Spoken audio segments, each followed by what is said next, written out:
Good morning, everybody. Welcome to Ordinal Revolution Presents Kimi and Friends Bitcoin Ordinal Builders. Good morning. Saturday, 8 a.m. Eastern Time for me. I hope you guys are enjoying your cereal with some Ordinals talk. We're going to have a great show for you guys today. We have some really incredible speakers today. Potentially, we could have Trevor later. We got Serge in the house already. Good morning, Serge. I cannot wait for this. We're going to be talking counselor. We're going to be talking so much more. Danny Wham is in the house. We got so many good people. Shitcoin Shaman, what's up, my man? All right, let's get right into it. Every morning, to give the prices while we wait for everyone to get up in here. My man Yagobi puts out something amazing. If you're not following Yagobi, you need to be following him. Every single day, this guy goes through the market caps of every single BRC 20 coin, and I'm going to read them for you right here. So we got Ordi sitting at a $497 million market cap, up about 0.1% from yesterday. We got Sats at a $441 million market cap, about -4 from yesterday.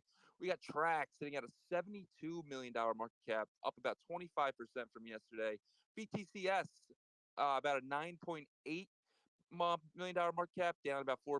VMPX, $5.4 million market cap, zero from yesterday. And we got some coldies. We got Pepe down 14% at 5 million.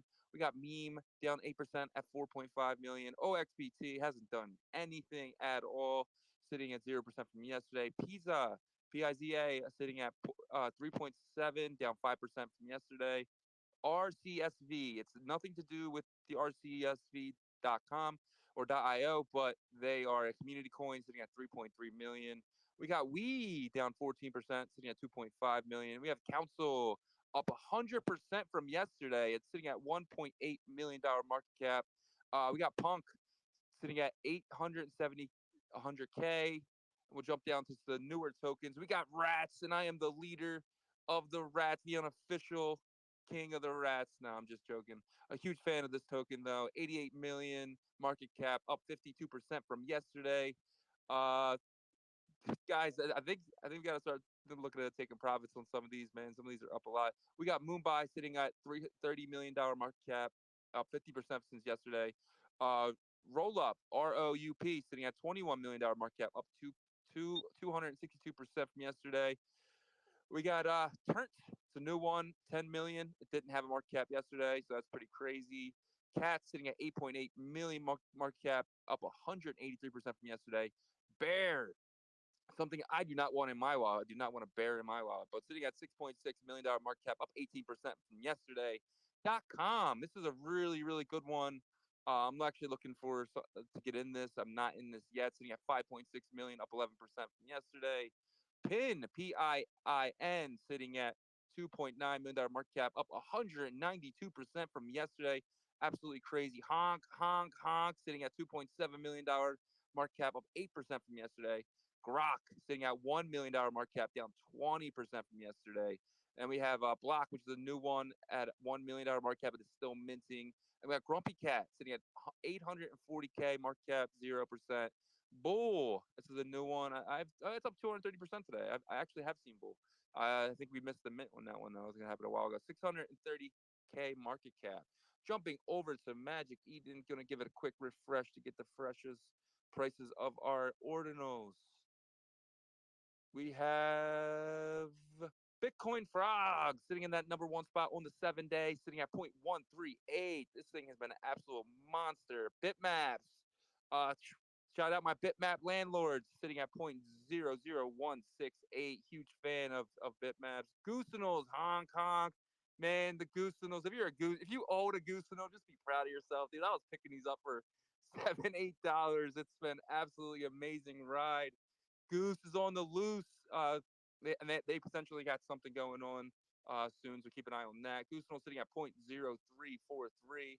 Ordinal Maxibiz not really doing much, sitting at 256 of a Bitcoin. Bitcoin Punk sitting at 0.049 of a Bitcoin. The whales came back, fought so hard, man. I remember this project being 0.0008, now sitting around 0.008. Knocked off a full zero. So proud of Socio. So proud of what they're building over there, man. Huge, huge props to them guys. Doge Punk sitting at 0.01. And then we have Ordi Rats went nuts yesterday, sitting at 0.18. I think this is running up because of the Rats token running up. This was crazy. Bitcoin Bear Cub sitting at 0.0059. The Wizards on the 7 day. I haven't seen them here, sitting at 0.085. And the Misprint Frog sitting at 0.013. Guys, man, this has been an incredible couple weeks. The bull market seems to only be in ordinals, and it is absolutely wild. It's been a wild ride. Coming from, we were digging through, the tough months of August, the tough months of September, and tough months of even October, and November has absolutely been amazing for us. We got to remember to take profits. I know it's hard to say, but in these markets, it does feel a little toppy, and a 50% retracement is definitely possible. So that's definitely not financial advice at all. Do what you want to do, but that's just something that I'm thinking about. And it's been a wild ride. It's been so much fun. I mean, it's just been, the community's been incredible. Like, you can't go anywhere where everyone's just smiling, and it's been so much fun. And yeah, so yeah, let's get right into the show, man. We got a good show for you guys today. We have uh Serge, we have so many others, but let me pass it to my partner as always, Mr. Iago B. Good morning, sir. GM, man, what a great introduction as always. Every Saturday, Shizzy brings it. He brings the caffeine injecting into our bloodstream to get us going. Appreciate it, brother. Just like you said, man, an amazing lineup today. We possibly have Trevor, like you said, from Ninja Alerts. Benny from Track is possibly stopped, though he's actually in the audience, so he's here with us. We got Serge from the council. It's going to be great to hear from him. Just giving us some updates on what they got going and cooking. And then also KP Moonkey from the OCM Coffee Club, OG Satoshi's team. Dante Alter Ego from Rune X Tech, which is interesting. I definitely want to, dive into that. There's so much stuff going on in the Bitcoin ecosystem, guys, that like even for us that covers the space.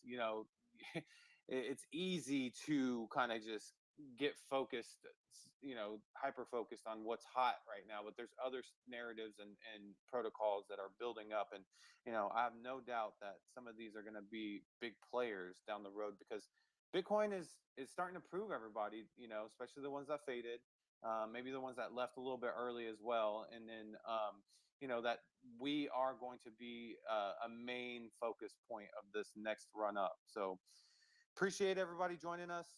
If you could just hit that bubble in the bottom right corner so we can share the space and get as many people in here as possible. We want to educate the masses about ordinals and these new builders, and really just that's the whole point of doing this, is giving new builders a platform and to educate people that are coming in the space, and some people that are already in the space that just need to hear about what a new project's about. So let's kind of kick it off like we have been the past couple of weeks.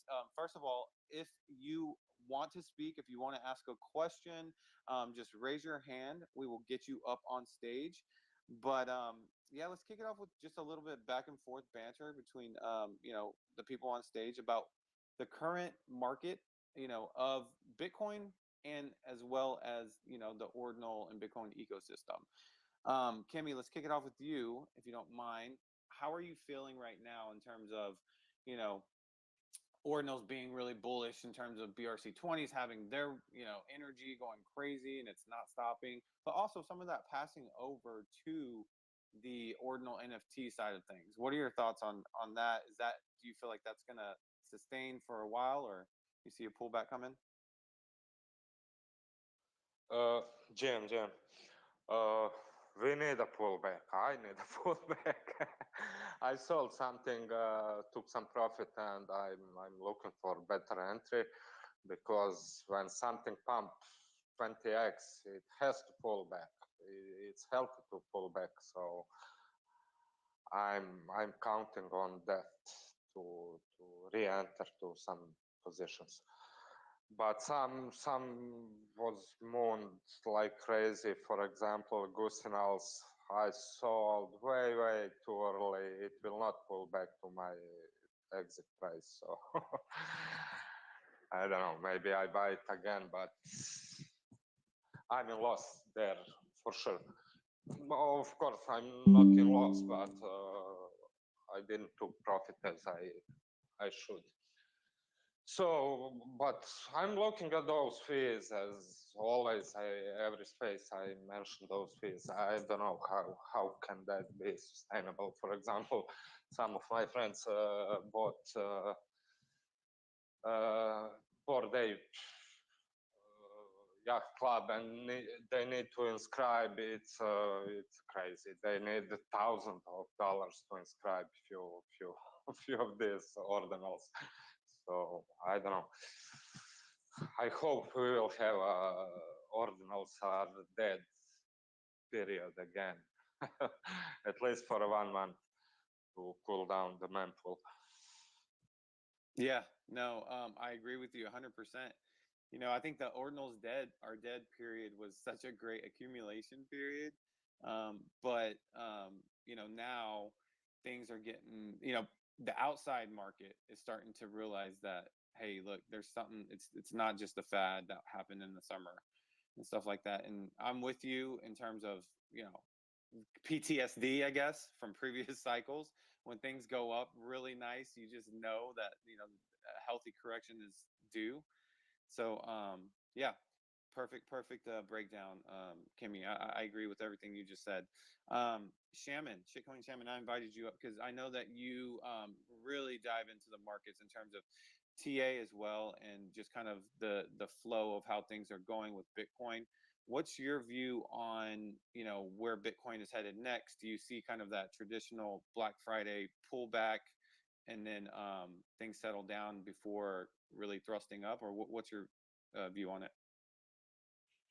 Good morning, morning. I don't know. Uh, you know, pretty much every Black Friday, right? That's happened. I feel like I have to double check the charts to make sure, but I feel like I remember the past few Thanksgivings, there being sort of a dip and a bounce on Thanksgiving to give me some false hope, and then the Black Friday sort of sell off would inevitably happen. Um, yeah, I don't know. I mean, you want to think this time's different, right? But that's kind of the whole joke of that phrase to begin with. So yeah, I mean, I would definitely be prepared for it. It's not gonna it never hurts to have some dry powder on the sidelines to buy a dip, because like Kimmy Boy was saying, it would be healthy to get to get a dip. And I mean, honestly, the yesterday in particular, everything sort of started to look really uh, indecisive on higher time frames and stuff. We lost a lot of important levels in terms of expecting more upside first. You know what I mean? And like yesterday, I was sitting on my hands and charting mainly Bitcoin and Ethereum, and I was doing my usual shit with like the Fibonacci ranges and stuff, and I'm plotting like 2 or 3 ranges on each of them, and I'm like, I could see this going. It was like they all had the same up targets for the next stop, but where the bottom was varied quite a bit, and it was like the the areas that were close by, we kind of bounced off one of them on Ethereum at least yesterday. But not didn't really get any follow through. You know what I mean? So like I was looking at those charts and I was saying to people in the Discord, I'm like, I feel like, I'm looking at this local range, clinging to hope that there's more upside first when you know because when I sort of zoomed out and looked at where a lot of the volume was, where a lot of the volume has been and stuff, it looks like we could probably get a pretty deep dive on stuff like I don't know, like low 1800s on Ethereum, and uh, 34, 33 on Bitcoin. I don't know, but yeah, it's also just like just generally the froth in the market. I mean, it's mainly in ordinals and BRC20s, right? Like it's been pretty choppy in everything else, but still, it does feel pretty euphoric, and like there's probably going to be a more serious flush than we've seen so far. Yeah, awesome, man. Awesome breakdown. Yeah, I think a lot of people are, kind of expecting that pullback, right? Like I mentioned, and it's just how deep is it going to be? And then also you have this little thing in the back of your head is like when everybody thinks this way, it typically goes the opposite, right? And so that's why I hate leverage trading, is because you follow a couple of people and like, yeah, you're like, yeah, that makes complete sense, and then all of a sudden, bam, does the opposite. So yeah, appreciate that. And let's see who we got here, guys. We got 82 people. Yes, we got 82 people in here. So let's keep sharing that bottom right button. It's going to be a great spaces. Gonna have a lot of great speakers. Let's get Shizzy's take real quick on that same question, and then we're gonna pass it over to Serge to kick things off. Go ahead, Shizzy. Yeah, I'm kind of with Shaman. I definitely feel a little toppy. I'm definitely getting some reverse FOMO to kind of get into Bitcoin. I'm probably going to be some dollar cost averaging out into the Black Friday. Truly believe that we're going to see a dip. I feel like it's healthy. I think it's good for the markets, and I feel like we have to. A lot of people came in around this time, and it just doesn't make sense to just keep going up, right? Especially when the other markets haven't even started their bull market. So I'd rather play it safe than sorry. We have a long bull market ahead of us. Let's not like ruin the momentum, but at the same time, let's be smart. Let's make smart decisions this time. We all really have to try to make it this time. Let's not, we're not. It's all not Lambos and moons right away. But if you play it smart, towards the end of this bull market, it could be that. So That's crazy because I was just shopping for a Lambo online, CarMax, but yeah. So no, great perspective there. Kind of. I actually like that everybody up on the panel right now is kind of in agreement, because then maybe that means it's the opposite. Like I said, we're about to shoot straight to 50K. No, yeah, so everybody, enjoy the time, but also enjoy the experience and education, right, that you're getting from this, and just pay close attention and stuff like that.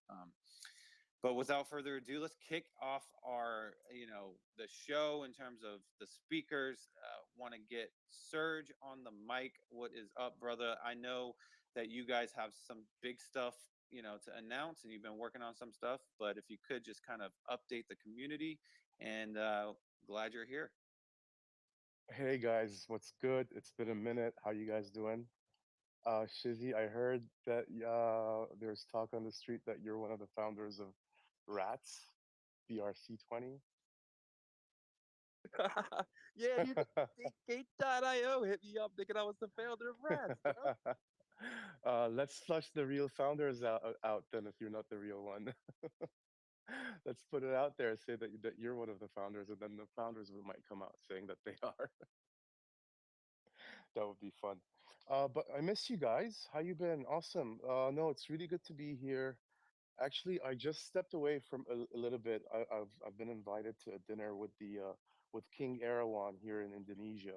He's representing a bunch of Indonesian investment funds, and obviously he's of an older generation, but he's super smart. And my entire mission has just been trying to onboard as many people as I can through whether ordinals or GameFi, which I'm very bullish on.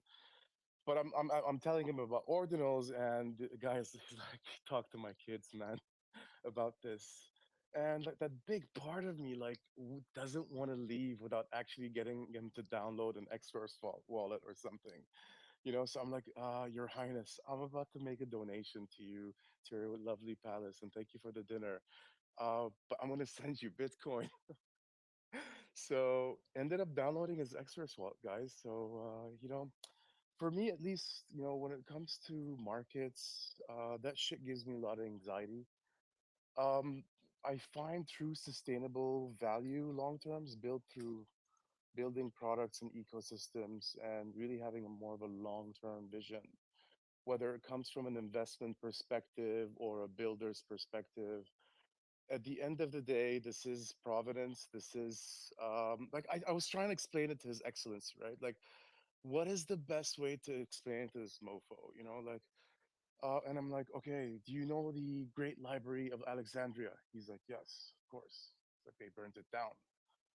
I'm like, well, this is what's happening. We're building another Great Library of Alexandria on something called Bitcoin, and nobody can ever fucking burn it down. So, yeah, I mean, TA and all that, and calling out local tops is all great, but like, I guess the experience that we had, like building out the council, right? And what's happening is what we're trying to do is really opting to continue what we started to build for decentralized ecosystems. And yes, it was so fucking challenging because we had various internal struggles.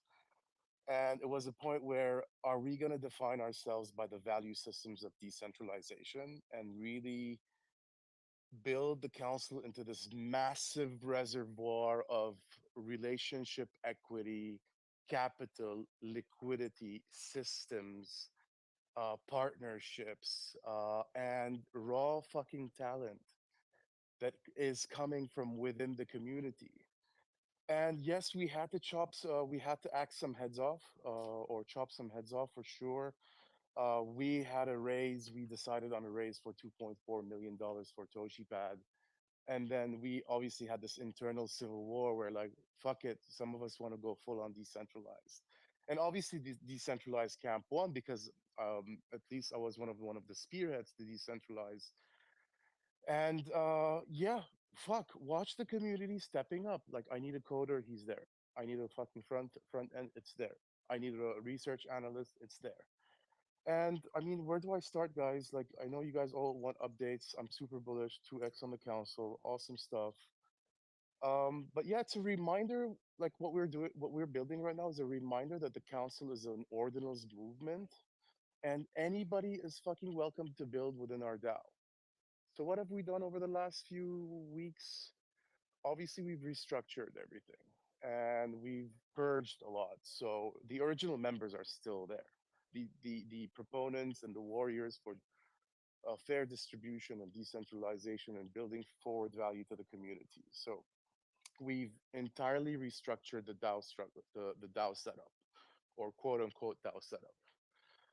We've aligned incentives to create max value from the executives or the guys actually involved in the daily. And we've also kind of aligned incentives for the community. So the community is now a direct shareholder in the progress or in the council. There's a very complex structure. Quite frankly, one of our amazing council members, Mudra, former founding member of Cult DAO, guy's a genius. Put together a very complex structure that I still quite don't understand. Uh, but essentially, you're holding CNCL, you're holding yellow PFP. That is allowing you to be part of the incentivization structure. ToshiPad front end is done. We're seeing a lot of these BRC20 tokens pop, yes, but I do foresee the future that there's going to be utility, and it's already happening. You guys should check out brc20.com, the .com token, sitting at around $7 million market cap. Building, like, these guys are DeFi beasts from 2010, 2011. Had a chat with them. We're in a partnership now. It might be looking good. True builders. Um, what else? Toshipad. Yeah, so front end done, and everybody's stepping up, and we're building it out. No need for treasury money. No need for fucking VCs. No need for any money. Literally entirely being built by the community. Anybody opens their mouth and asks for a salary, sorry, you're out. Like, you're either an open contributor to the space, as you guys can see, everything's like open source code, right? Like, you gotta be contributing. Don't ask what you can get from the council or ordinals. Ask what you can give, and that's kind of the mindset. And why? Where's the incentive to do that? Well, building legacy, man. Like, again, don't you want to tell your kids that you're building the great library of Alexandria? You know. Two, three. I mean, look, we didn't disappear. We were always here.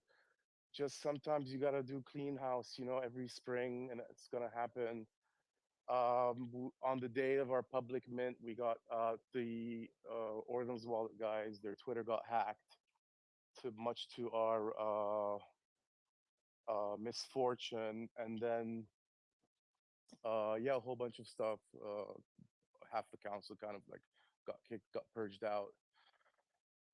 Yeah, that's all clear. We're doing an Xverse integration to relaunch the public mint. That's happening super super soon. And yeah, over the last few months, I had the pleasure of being in the Ordinal Summit in Singapore, meeting Domo, chilling with all the builders and all the guys. Some of the most fabulous people you'll see in your life, and it was just great vibes. And um, what was I saying? Yeah. So yeah, from there on, from Singapore, we had the pleasure of also meeting Animoca, supporting them as a council. It's one of their subsidiary projects that I grew very fond of. Very good friends with the founder, Ben Sharbit, CEO of Darewise. Awesome, awesome guy, really legendary. This guy is just a genius, cooking up stuff in the Bitcoin gaming space. So yeah, we helped them get a little bit acquainted. It's just been like good relationship building, good vibes. Trying to empower as many people in the space as we can. So with the last one, which I'm kind of excited about, and obviously, say it and you manifest it, declare it and it happens, kind of thing. We want to try to build kind of a, let's call it a fund, but like a liquidity base to support and empower our council hackathons, our council grants academy, a fund that kind of is an early stage kind of investor incubator of infrastructure projects. Uh, we have we've been getting so many calls from like PE funds and VCs, and oh yeah, I heard you're building on Bitcoin and you're doing this. Look, we're interested. So that's where the idea came from, and like we've got commitments lined up, and we're thinking, okay, so we divert that money from, not Toshipad, like we'll just start investing in because we come from VC backgrounds. I think 4 or 5 of us on the council come from investment incubation acceleration background. So that's an idea that's being cooked in the back burner. But again, it's a lot of fucking moving parts, and it's a big ambition, and everybody's gonna benefit. I've said it since March. I think it was April or May when we launched our CNCL token. But I was saying this in March. You're either in this ecosystem, you're either providing capital or you're providing tech. Like uh, otherwise, you're just. Yeah, I mean, digital art is very cool and it's awesome, and it's obviously part of that cultura for ordinals, right? But there is more to be done, and it's a very ambitious roadmap. But look, I think a lot of people like my DMs are literally like blowing up. Everybody wants to work. Everybody wants to like, how can I help? How can I be a part of this? So there's a lot to be organized, and I think from a council perspective, we're getting organized. But also from an ecosystem perspective, that's if there's more organization, more onboarding, more education would be fantastic. So, oh, damn, guys, I apologize. Did I go on for this long? Shit. No, you're good, man. Couple questions though, and for the people in the audience, raise your hand if you have a question for Serge and the council.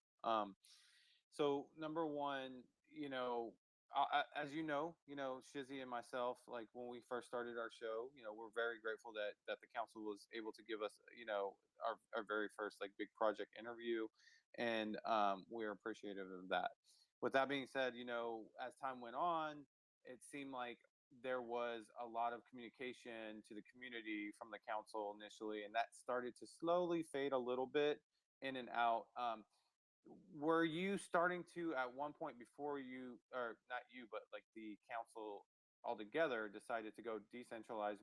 Did you start to realize, hey, look, maybe we have all this talent on the council, but there might be too many cooks in the kitchen? Was that one of the issues that you guys were dealing with?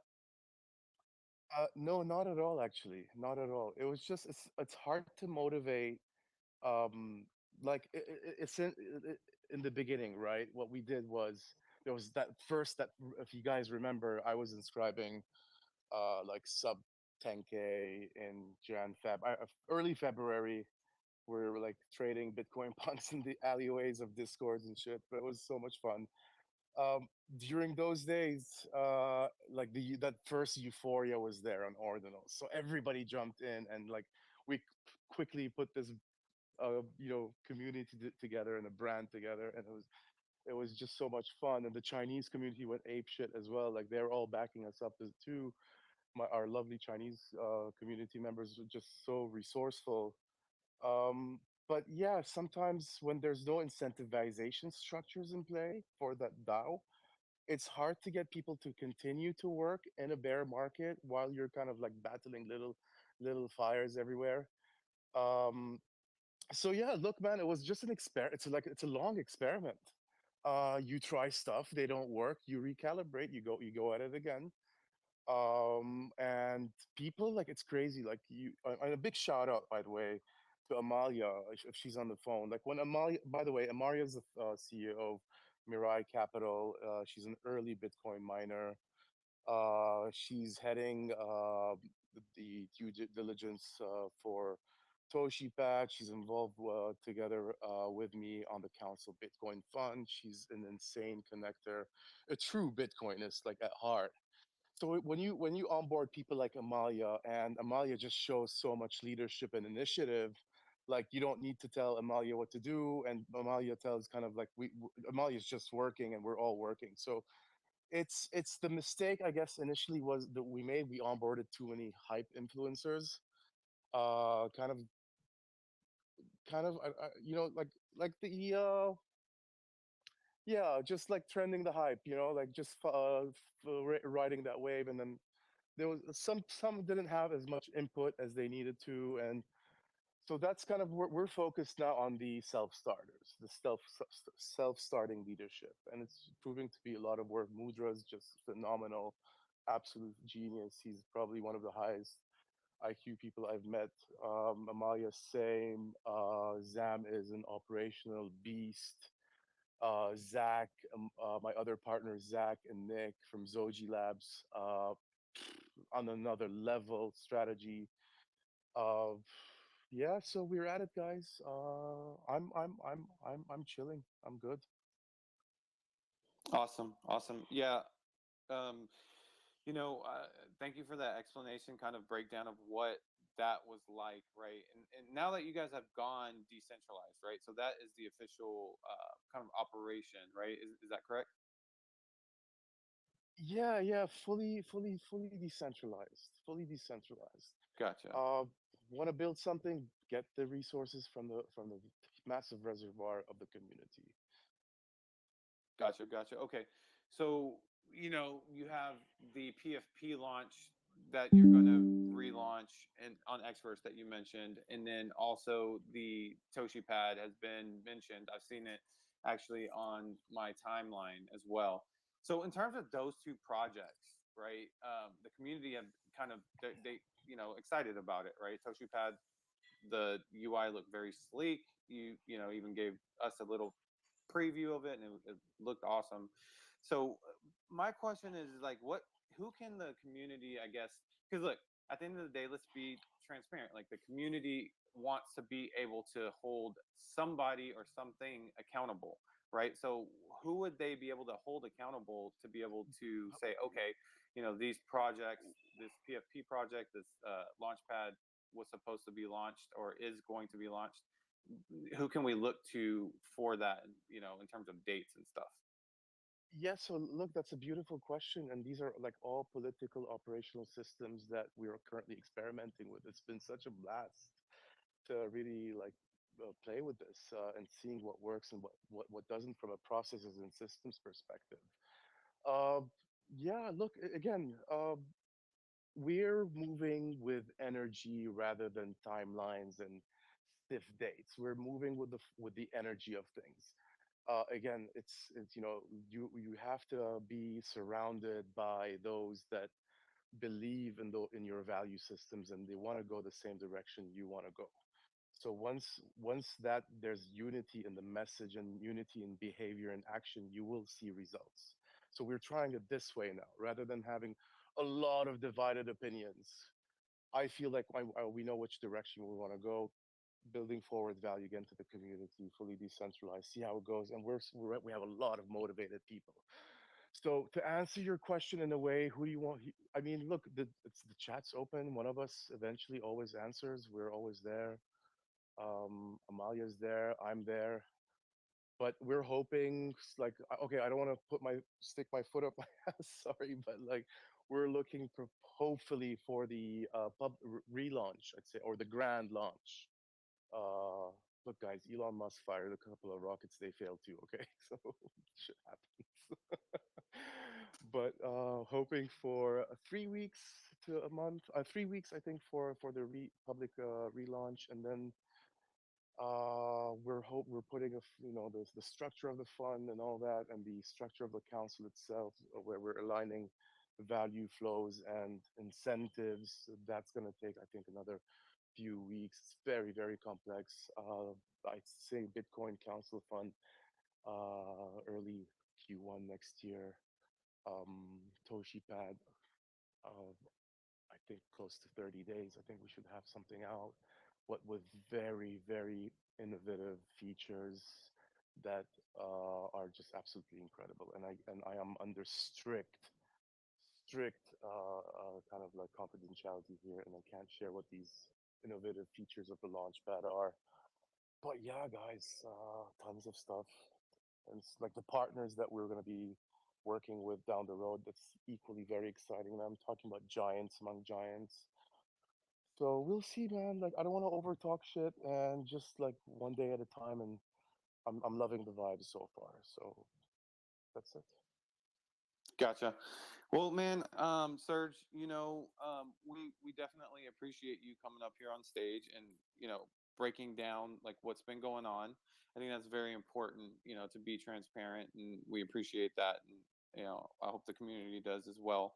It seems like you guys are restructuring and refocusing, and hopefully we can see some of the products and the Toshi Pad being released here in the next month or so. And yeah, I think it's I'm excited to see what that's going to be like. So, We go we ahead. want to build something like we want to build something that if one of us dies, the show goes on.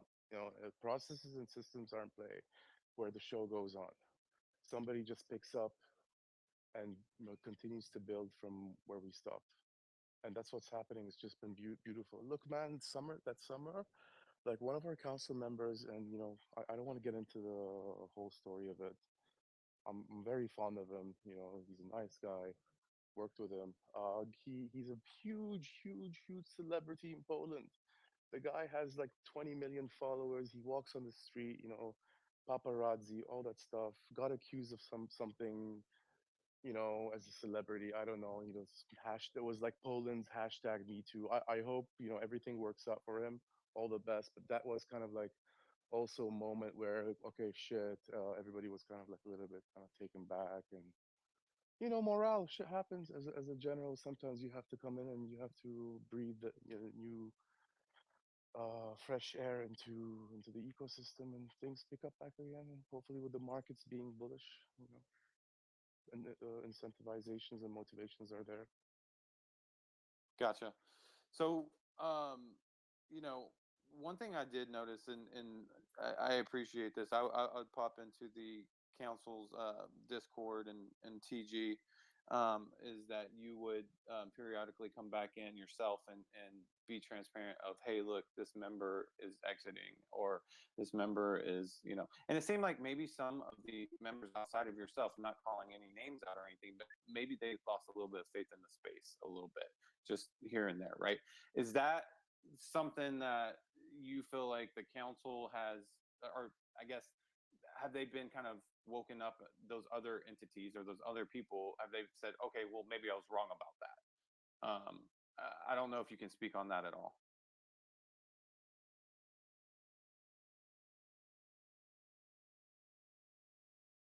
Did I rug, guys? No, you're good. I hear everything fine. Gotcha. Maybe Serge rugged here. All right. Well, appreciate you, Serge. I'm not sure if you can hear me or not, but appreciate you spending time up here explaining the situation. Let's go ahead and move the conversation over to OG Satoshi's. He is another guest of ours, and got something building on that end. If you wouldn't mind explaining what you guys are cooking, and just kind of explain what you're all about to the audience here. Yeah, for sure. Good morning. Thanks for having me up on here. Happy to talk about OG Satoshi's and what we got going on here. So we are dropping a new collection, and they're actually on the 450X Block 9 sats. So pretty exciting stuff. They're the oldest sats in circulation. So the only other sats that are earlier are literally in Satoshi's wallets. So it's a pretty cool thing. They're also mined by Satoshi. And so just like a cool historical kind of provenance collection thing that we got going on. We also have parent-child inscription. So one of the first to do that, which is basically just like a cool way you can consider it. Inscriptions can have parent and child. Just basically, it connects inscriptions on chain. Is just another way to think of that. So we have our old collection connecting to our new collection. We got some new sats, some new artwork that kind of portrays a story. So we just got some fun things going. We actually have a pre-sale right now. It's extremely cheap for the first 50. I think we have like 30 out of 50 filled. Price right now is 0.0069. Next week on Magic Eden Launchpad, it'll be 0.01 or above. We haven't really figured out the exact number there, but I mean it's just an exciting time. So we got the pre-sale this weekend, and yeah, so that's kind of what we got going on at OG's. Just a real big community project on just focused entirely on community, culture, transparency. We always keep everyone informed, you know, good or bad. And so, yeah, that's kind of what we are, what we represent. And yeah, thanks for inviting me up on here. And good morning. Yeah, no problem, man. Appreciate you, you know, explaining what you guys are doing there. So these have been inscribed for a while, right? Because I feel like I've seen these on Ord.io, or is this something that's new completely? No, that's a good question. So we actually inscribed 110 back in July. OMB beat us like by a month to inscribe on Nakamoto sats, but I mean, we're still really early there on those first 110. About a month ago, we added on to those 110. So we added 310. We added new art, same collection. And out of that 310 that we added, we airdropped 304 for free. So that was between holders, random builders, collabs, and that was within the last like 3 to 4 weeks. And so this new collection is actually just a completely different thing. They're on these new, oldest circulation sats. We got new art. So it's just a completely different thing. We've inscribed, I think, about 60 so far. We had, it's kind of unfortunate. So how it works is you queue them up. So we don't, first of all, we don't use recursion. So we do like the old school pure way, which basically means you're taking the entire PNG image and you're inscribing it onto an individual sat. So rather than like recursion right now, which uses it's more like you inscribe traits and then you use like ordinal viewers to compile an end image. We do like the old school method with it, which is just inscribing the entire image onto the sat. Um, and so yeah, we we've inscribed about 50 so far. It's pretty expensive to do it the normal way. Recursion, you would save about 90% fees. So we're trying, I mean, we're really trying to avoid recursion because I mean, if we're creating something and it's going to be on chain forever, I just don't want my art to be like relying on any outside sources. Um, I'm sure it's no big deal, but I just want to put out the most pure art I can. And so, yeah, we have about 50 inscribed. We're doing this pre-sale to get a little bit more funds just to reduce the risk on mempool right now. Because, I mean, if you know about inscribing, it's all mempool fees and gas fees. So um, that's the plan right now. We got 50 in pre-sale right now. We're launching some on Magic Eden next week. And yeah, so that's our plan right now. Gotcha. Awesome, man. Could you elaborate a little bit on when you said you don't necessarily want to go to recursion because you don't want to rely on any outside sources? Um, do you mean by like, yeah, I guess I'm not really quite getting what you mean by that. Could you elaborate on that? Yeah, for sure. So recursion, how that works is so recursion does not inscribe the entire PNG image onto the sat. So when you think about inscribing, you think, okay, I have my picture, I have my sat.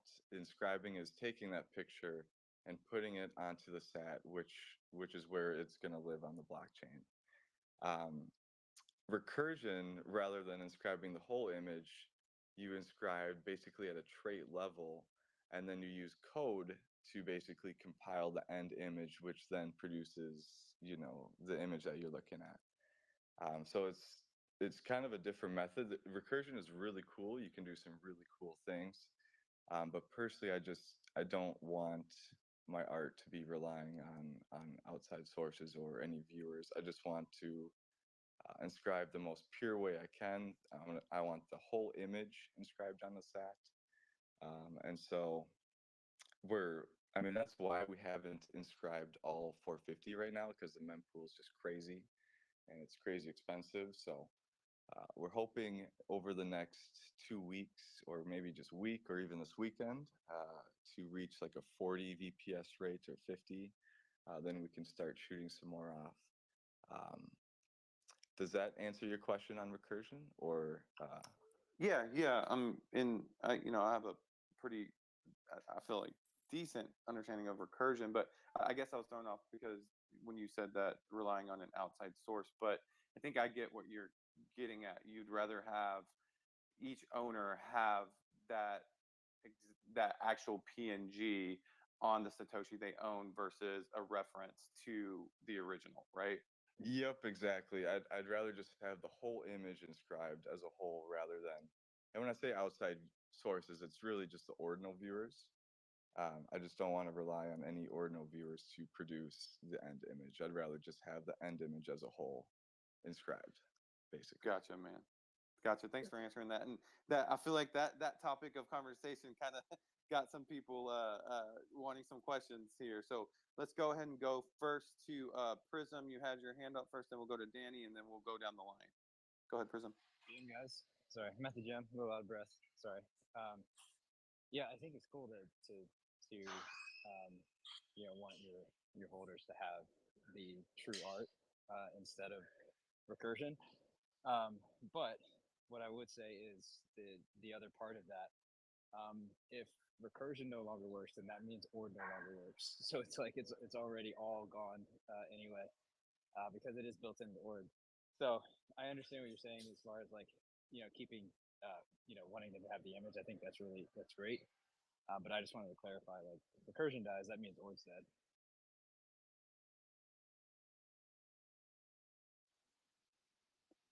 Yeah. Great point, Prism. Great point.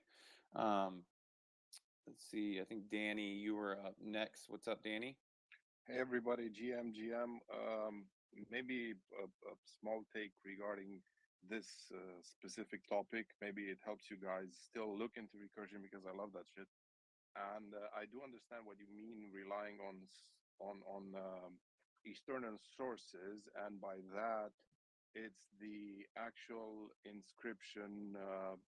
Let's say ID. This is what you may think of. Like when you do recursion, you need to specify all the IDs that compose the image, and then you have the compiler and the deployer, and all these are static files that get inscribed. But when you put the PNG or the JavaScript file that renders that image, it's the same thing because the end result, the user has UTXO that through the Ordinal's Explorer references the original inscription because that does not get passed along. So the UTXO is just a reference to the original file, whatever that is. It doesn't matter if it's a PNG or a JavaScript file. And doing it like this saves you a lot of fees, and the fees are crazy right now. And there's not much difference besides this. So you will just, this is just my take on it. So just take what's useful, and if I'm talking shit, ignore it. But you will just spend more on inscribing full PNGs, and the end result would be exactly the same. And this is why recursion is awesome.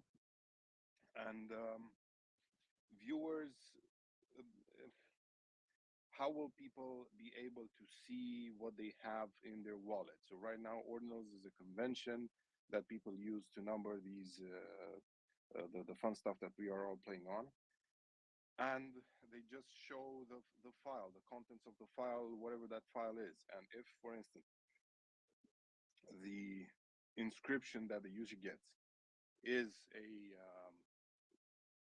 simple UTXO with just a bit of a HTML that then builds up the entire image versus the PNG, it's the same thing when it comes to rendering on their wallets because they will need a place to have that let's say artwork, right?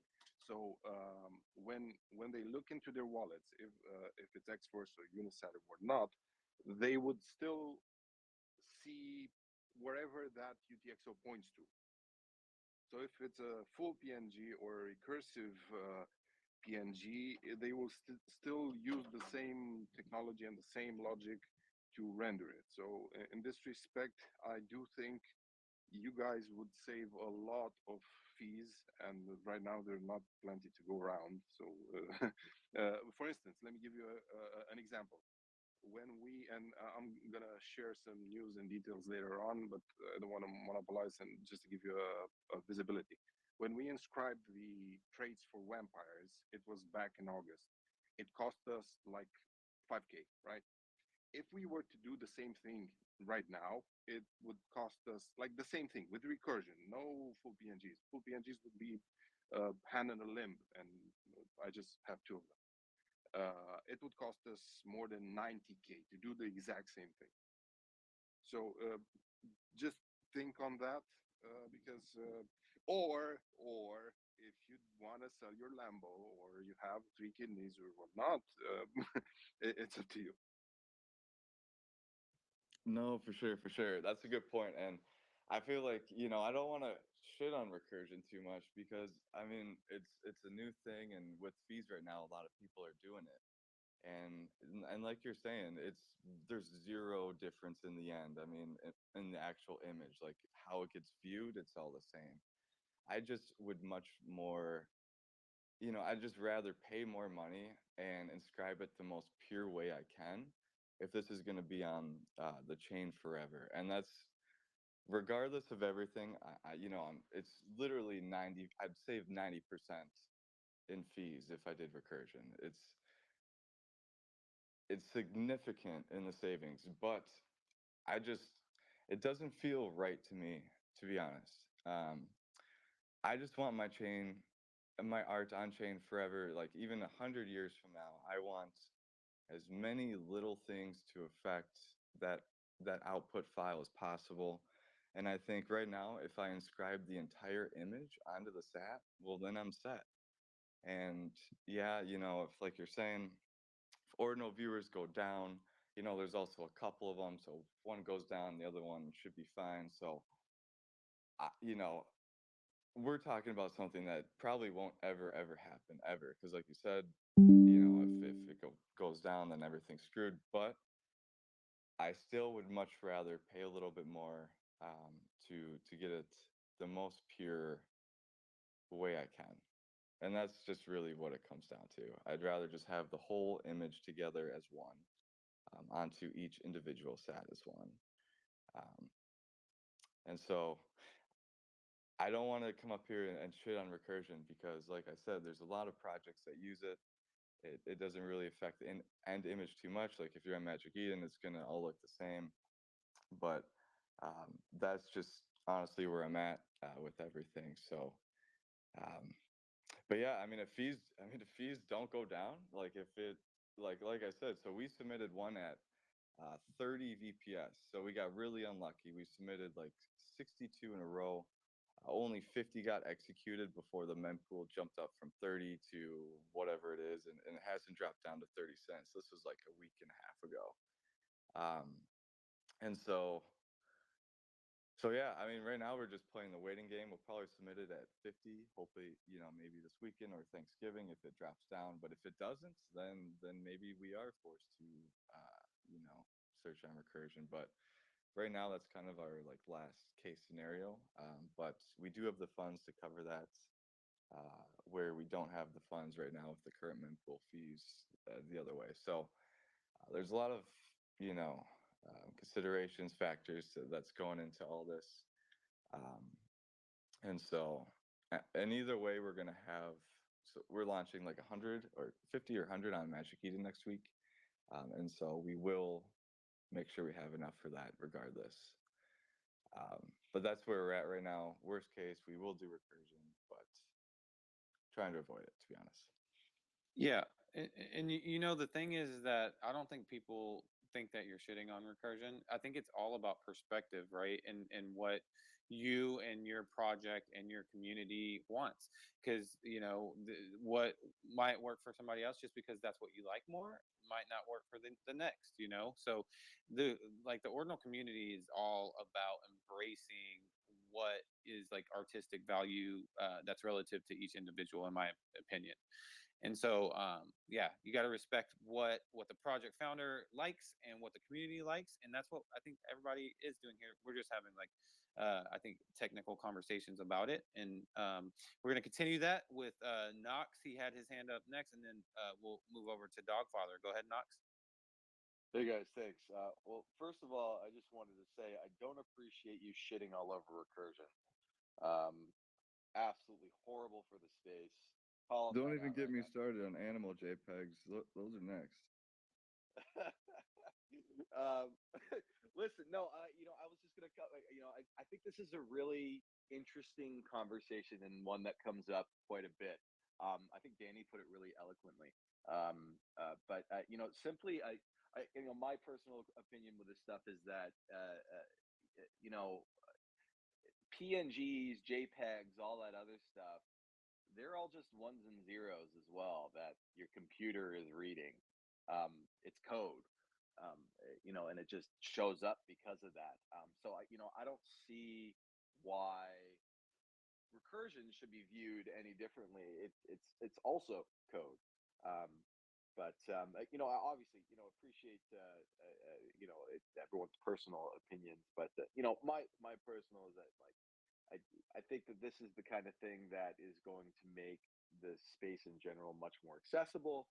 Um, and we're going to run into a lot more issues like what we're having right now with just extremely high fees and have like not being able to do anything like in the position that you are, and using pixel art as well. uh, I would say that something that even is more interesting with recursion is that you can create SVGs out of them and make them infinitely scalable. And um, I would seriously reconsider what you're saying, because there's a lot of benefits that go even beyond just the fact that it's a cheaper fee. So that was just my little 2 cents. Obviously appreciate what you're doing. I got the OG Satoshi as well that you guys sent me. Um, dope stuff. Yeah, awesome take, Knox. Appreciate that feedback there and take. All right, so we're gonna go to Dogfather. He had his hand up last here, and after Dogfather, we will move on to the next speaker. But go ahead, Dogfather. Hey guys, I hope you have a very nice Saturday. I'm just warming the seat here for Trevor until he's showing up. I wanted to have a ninja on stage, so I don't have much to say other than huge respects to OG Satoshis. I mean, they were like sending out their valuable assets to many people, including me. So really, thanks a lot for that. And I also like to see different opinions. I mean, they like to do the raw version, so the OG way to inscribe the raw PNG. I appreciate that. In my point of view, I also can really understand why people use recursion. So it's all these benefits. But if you call yourself OG, maybe you just do the OG version. That's completely fine. If you guys pay the fees, I mean, we don't mind. I like these super technical things like OCM as well. But I mean, if you want to do this OG thing, I think people also can fully understand that. So yeah, just all the best for the drop and the pre-sale. Really looking forward to what you're doing. Awesome, man. Hey, appreciate that. Thank you for saying that. It means a lot. So awesome. All right, OG. Can you one more time just go over the drop details? Yeah, absolutely. So it's actually in the pins right now.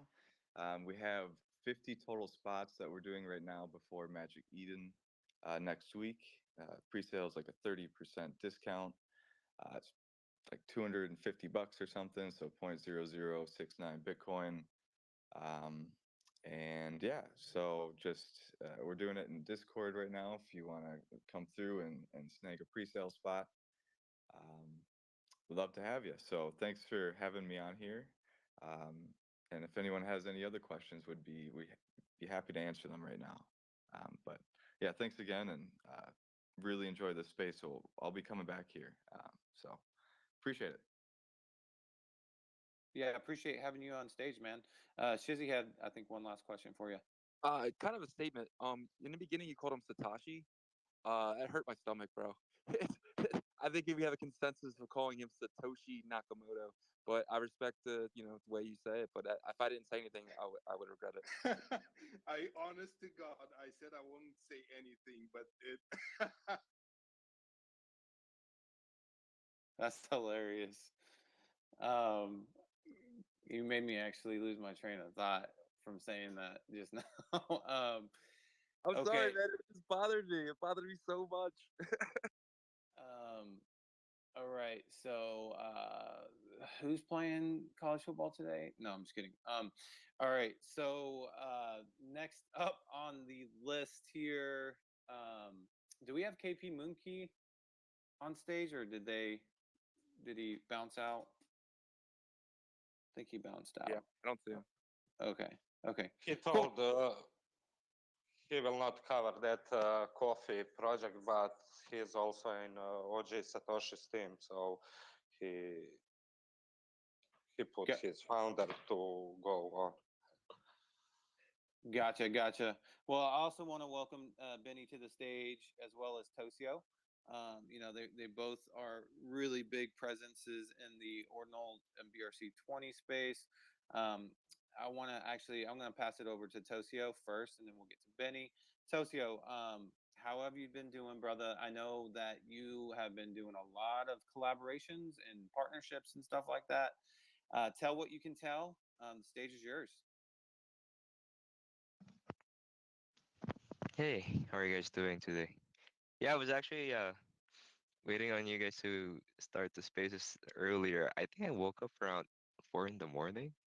Yeah, because the spaces that you guys usually host is something that I look forward to every weekend, just because I get to meet different and amazing individuals in the space, different builders. So for me, as much as I hate to share details, just because it feels redundant in at least for me, and I just have a feeling that it's better to what do you call this, for other builders to have their own spotlight instead of me, because I just prefer having them share their insights, their own spotlight. But yeah, I guess I can share as minimal as possible. Uh, let's see. So I'm looking to, yeah. So there's gonna be a space on Tuesday. So that's why there's a date that we pinned on our Bitcoin Whales page, and it's gonna be an important space, I would say, to those who were listening in that Ordinal show with. I forgot which day was that. I think it was Wednesday. I think that's where I actually dropped the alpha on what's gonna happen on Tuesday. Basically, it's a big partnership that we've been working on for quite some time now. I saw Nakib earlier, so that's why yeah, I thought of coming in. And also I saw Nox in Prism. So, I haven't spoke with these guys for a while now. How are you doing, Nox? Yeah, it's been a while. And also Doge Father here as well. So yeah, that's Tocho, just let me just cut in real quick because yeah, it's good yeah. to talk to you, man. It's been a little bit, and I feel like you're way too modest. You're a fucking legend, and Wami, let's fucking go. Whales are going crazy. It's well deserved, and obviously you've been working really hard, and it's paying off. So it's happening, man. And be a little more not modest. You're killing it, dude. Honestly. Thank you so much. Yeah, I'll try to see you guys in Miami. Are you going to Miami? Because for me, I want to really, yeah, I want to go. I just hope that it doesn't hit a certain appointment that's important for me as well. Personally, no, I can't make it this year, but I know Counterfeit and Prism and their whole team is going to be there, so they're going to be doing some cool stuff. For sure, for sure. And yeah, I just look forward to see you guys in spaces on Tuesday too. It's gonna be amazing. I would say it's gonna be historical. Nobody has done it before. That's all I can share for now, Yagovi and Shizzy. And also Kimi Boy, thanks for having this space. Yeah, no problem, man. And yeah, I agree with Knox. Right now I think is a okay time for you to kind of stick your chest out a bit. Whales have been doing very well, no pun intended. But excited to see that. And I know that you have some big stuff that's you got coming out, but you got to hold it a little bit close to the chest right now. We're excited about it. So we will look out for that space. Can you put the details? Can you pin the details about that space? Because definitely want to. Speak. Yeah, speaking of that, I'm gonna post the details on Monday, perhaps, on a Good Morning post with regards to the time. But I can tell the time right now. It's gonna be 7:30 a.m. PST, so it's quite early to some people. Oh, that's not early for me. I wake up at 5 a.m. Central. So, but yeah, I'll definitely be listening in. So you guys, that's what 9 a.m. Central, 10 a.m. Eastern on you said Tuesday, right? Yeah, Tuesday. Okay, perfect. Well, appreciate you just speaking in general, and appreciate you joining our space as always. You are always welcome up here, just like any of the other speakers on stage, and any people in the audience too. If you ever want to get on stage, then just raise your hand and you'll get up here. All right, so let's pass it over to Mr. Benny from Track. He has joined us this morning. Some pretty big news. I feel like day after day with Track's ecosystem. With the whole tap and bitmap tokenizations and stuff like that. Could you give us I guess a summary rundown of what's new? But I have a feeling that you're gonna give us an update on the Ord like client and some bad news or something, because that's what you always start off with. I'm just kidding. Go ahead though. The stage is yours. Hey, how are you doing? Thank you for having me. Yeah, no bad news actually. I'm more or less slowly going stealth. Back on development, a lot has been in the last couple of weeks about dealing with increased exposure to new community members that had plenty of questions. There was a lot going on, insane community increase basically, but also a lot was around continuing on setting up the track company, the track entity, and things like that. So from a technical point of view, there's to be honest not that much what was happening, except a lot of read up, a lot of especially upcoming changes and additions to the Ord wallet and things like that. Funny enough, that's actually a nice anecdotal story here with GIP token on Tap protocol. Was putting out like many weeks ago an example for Tap protocol's token off function, right? Was a demo in the track Discord. Was basically a bot, and it would basically return GIP tokens based on the sats amounts that you were sending, right? So people, developers especially, they could try that out, how Tap protocol token off works, and it said, please do not send too many sats, right? Was big and fat there, of course. Didn't happen at some point, and because an alpha group discovered that somehow, it was just laying dormant there, and people were trying it out peacefully. That are developing on the tap endpoints.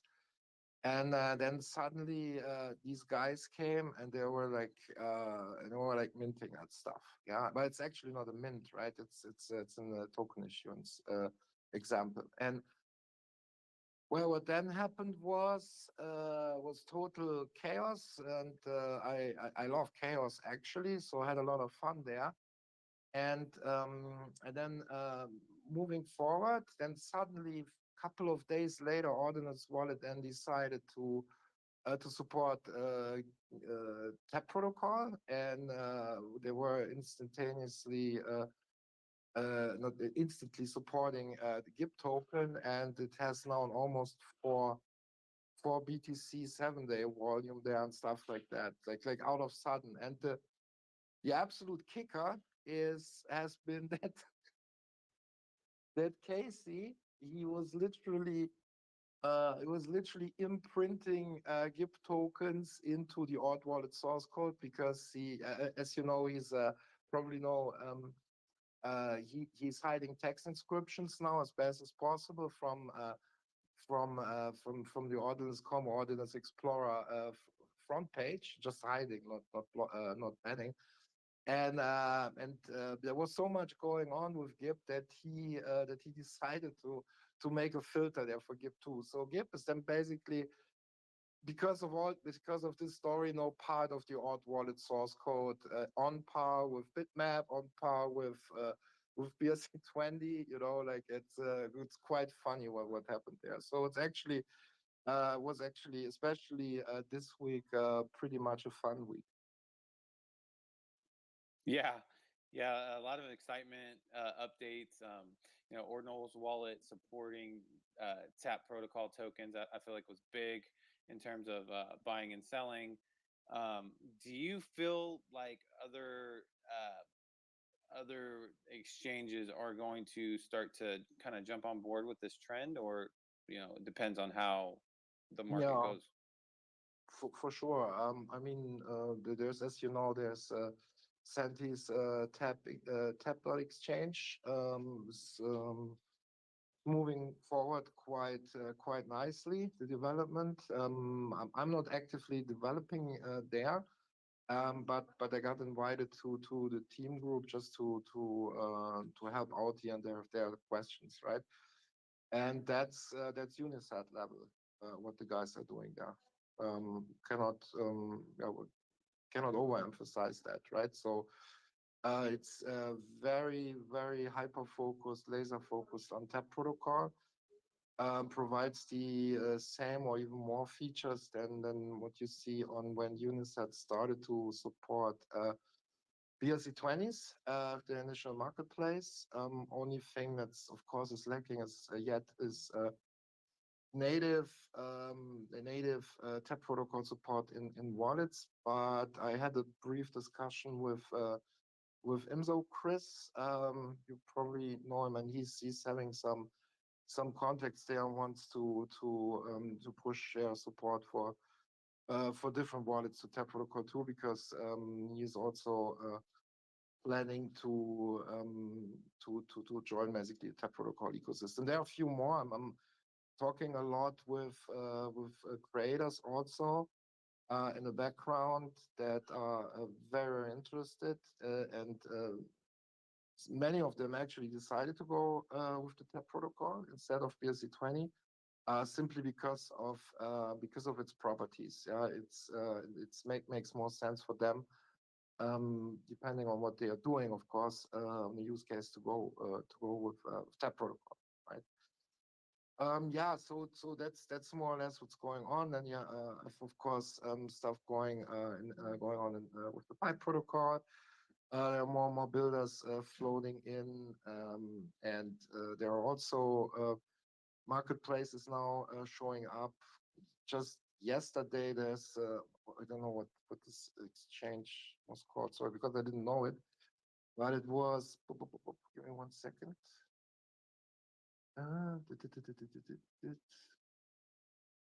Where is it? 1 second, I almost have it. This is a huge list of DMs here that I have. It's really BTSE exchange. Yeah, they want to support pipe and tap. They will and track also. So they are looking forward to do a mega listing event there. So they are now looking at listing track. Then they're looking on supporting pipe, and they're looking at supporting tap protocol too, right? So and that's that clearly shows me that in general, different entities and people and projects are interested in these ecosystems that derive from track currently, because it solves problems for them and gives them the utility. No, that gives them the possibility to provide the utility that they are looking for. Awesome. So much stuff you just packed into that update, and I appreciate that. Kimmy boy, you got a question? Oh, I have 100 questions, but okay, let's start with Ordinal's wallet. They don't use top indexer. They sell, because I wanted to list something just to try it, but you have to inscribe transfer, if I'm correct. No, they. Oh, sorry. Oh, sorry. Yeah, continue. What's No, the process with that? they are using track indexing for that.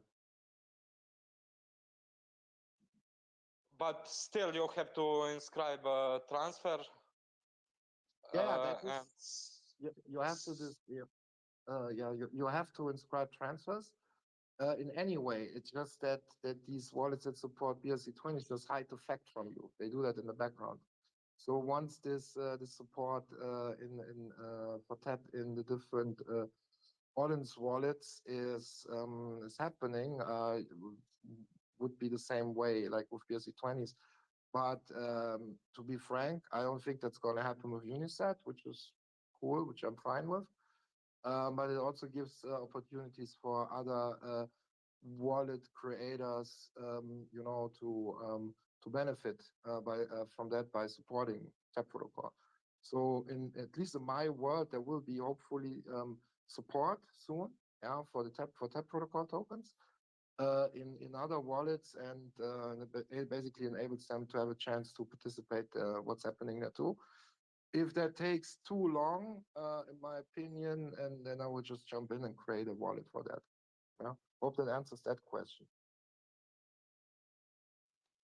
That would be amazing. Yeah, Oh, that would be amazing. yeah, I was just gonna say that'd be amazing because I think a lot of us are tired of the transferring step, but we also know that we're this early in the ecosystem and infrastructure. So, but yeah, so one more question for me. You have kind of, I guess, built this robust community. You can see it if you go to your Discord. But a lot of your community is into runes, and then a lot of your community is into tap. Is there any type of rift between those two like protocols from your community? Is there any type of split or divide, or do they support each other and they're saying, oh, Mm. all of this? For the most part, they support each other, and some of them they are poking each other. It's all in a friendly way. Of course, you have sometimes people that are new, right? They didn't read, for example, from the series of Medium articles that Greg is now releasing one by one. But those are usually helped quickly, to understand that this is not really about competing with each other. It's rather about fulfilling different use cases, right? For example, Pipe serves a different audience than what TAP protocol serves, right? So that is an understanding that's reflected in how civilized also the people behave actually in that community, and that's for what it is and how quickly it grows and how many people are active there. It's pretty great to see. So I don't have the feeling at all. There's some rift there. And it's rather sometimes even a rather friendly competition there, and that's exactly what I'm looking for the broader space, right? Friendly competition is the best thing that can happen, right? But competition by itself is also super important. Yeah. Yeah, I'm definitely team Tap. I'm not a huge fan of Pipe. I'm definitely hope that Tap wins. So let's go Tap. But I'm very thankful for Ordinals Wallet to really get into this. It was actually awesome to see for the first time Tap tokens are listed. I mean, we were minting these in June, and it's been a long journey, man. I'm just so happy to finally see it. And Yeah. Yeah, I also fell off my chair too. Like I literally woke up to that. Like I was thinking, okay, the tap protocol is slowly booting right now, and then boom, Ordnance Wallet. I mean, that's how they're operating, right? You never know with them. And then suddenly, boom, support. And yeah, let's see what's coming next. Very interesting. Like, add a lot of joy this week, especially this week. yeah, I definitely feel bad for Santiago and stuff because it's like that happened. But it just is what it is, right? The Ordinance Wallet marketplace is a general marketplace, and if you look at the details, how it's arranged on Ordinance Wallet, each of these tokens is basically a collection. Yeah, that's how their system works. That means they need to individually add token support there. And they really need to pick tokens, yeah, specific tokens. And because they cannot, or currently they are not supporting cross inscriptions, they cannot list dash tab, for example, right? So, and in that sense, I don't see it really like a big issue there for Santi.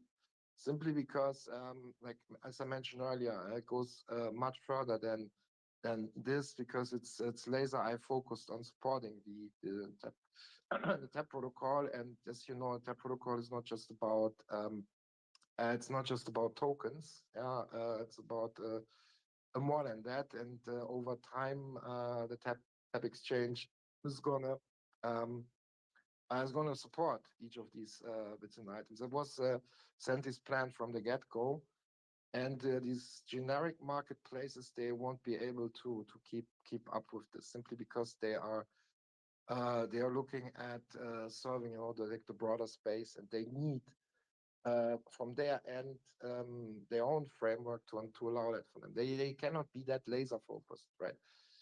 As an example, Magic Eden, right? They tried that with BRC20s, yeah, and they put that down because there were issues back then with double spans because of the inscription numbers went off, right? And since then, as to my knowledge, till now, BRC20s are removed from there. So that shows you that it simply cannot afford to put too much work on something, yeah, if they only have the incentive. While with TAP Exchange, the incentive is there to support the entire TAP protocol range, right? So it's different.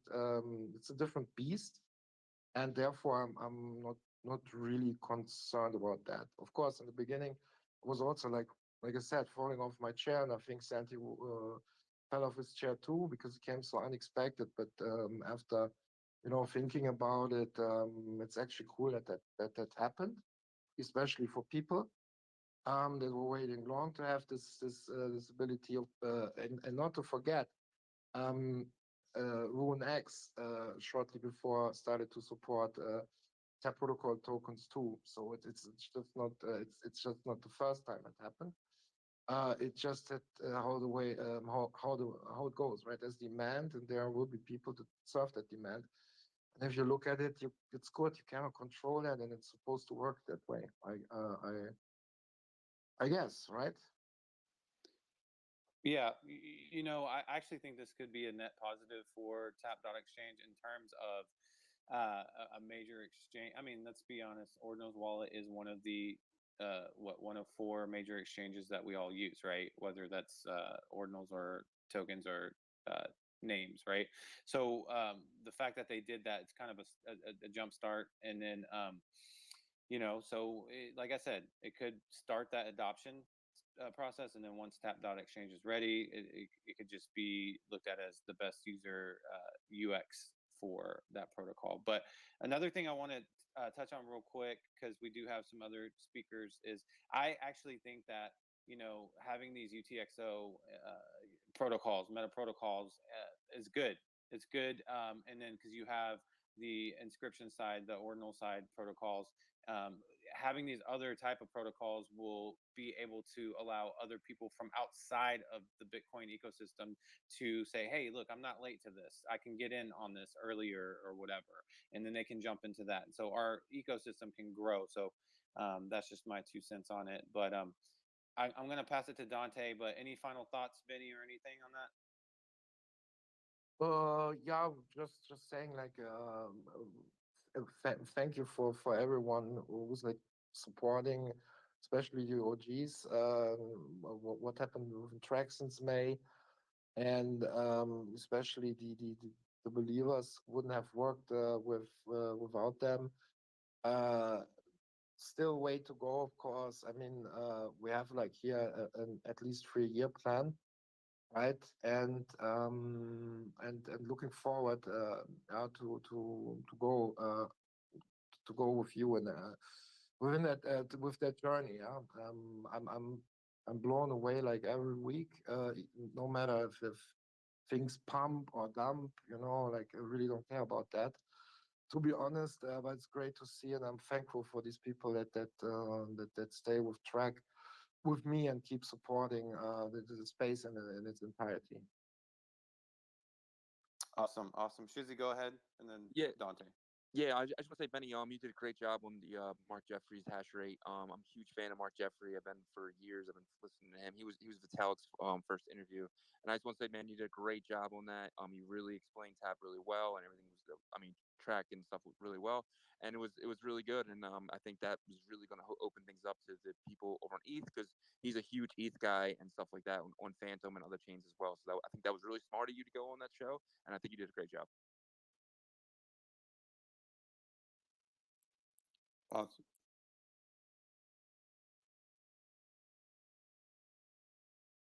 Awesome. Yeah. I second that. I did get to listen to that as well. Good job with that, Benny. That show will definitely, I feel like, bring some attention to the space and track as well.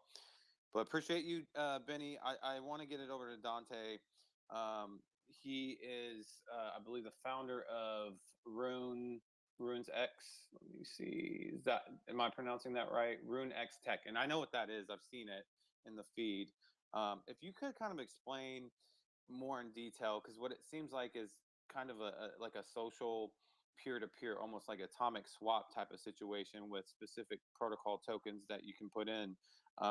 Can you break that down? And I probably got that wrong. If you can explain that correctly. Yeah, you're pretty close. Well, first of all, GM everybody, appreciate you guys having me up. Glad I could make it this time. But yeah, as far as RuneX, it's been pretty crazy of a journey so far. We did not expect it to blow up at all like it has. We just passed 11K followers in like 40 days or something like that. And I have to give majority of the credit to Benny on that one because the amount of support that he's given everybody that's building on whether it's Tap, Pipe, um, anything within the track ecosystem. Like Benny's gonna support you. So if you're a builder in the audience and you want to start something in the space, highly recommend doing it in this realm. But yeah, as far as RuneX, um, like you said, it is essentially a social exchange, and the way that we like to describe it is Uniswap meets FriendTech. So right now the swapping part has released, so there will be like trading keys and whatnot similar to FriendTech, but currently it's just swapping. Um, but the way that it works is completely peer to peer, so that's where the social aspect comes in. We don't rely on any indexers or any protocols. Essentially, the way that it works is completely escrow based. So we kind of took a big risk in making this product because it is completely different from any exchange on the market right now, like in pretty much every possible way that there could be. And the fundamental idea behind it and the motivation why we decided to go so different and build a platform that's really escrow based is because of ordinals, right? Ordinals every week. And I know a lot of you have heard me say this before. Every week there's a new meta protocol on ordinals, and every time a new protocol is created, you got to create new indexers, and then those indexers have to be integrated into the marketplaces and tested. And there's always a ton of issues with that, especially for those that are trying to be the first movers or move quickly. Um, so through Next, we've essentially created an exchange that transcends the need for relying on those sort of indexers to be perfect right off the bat.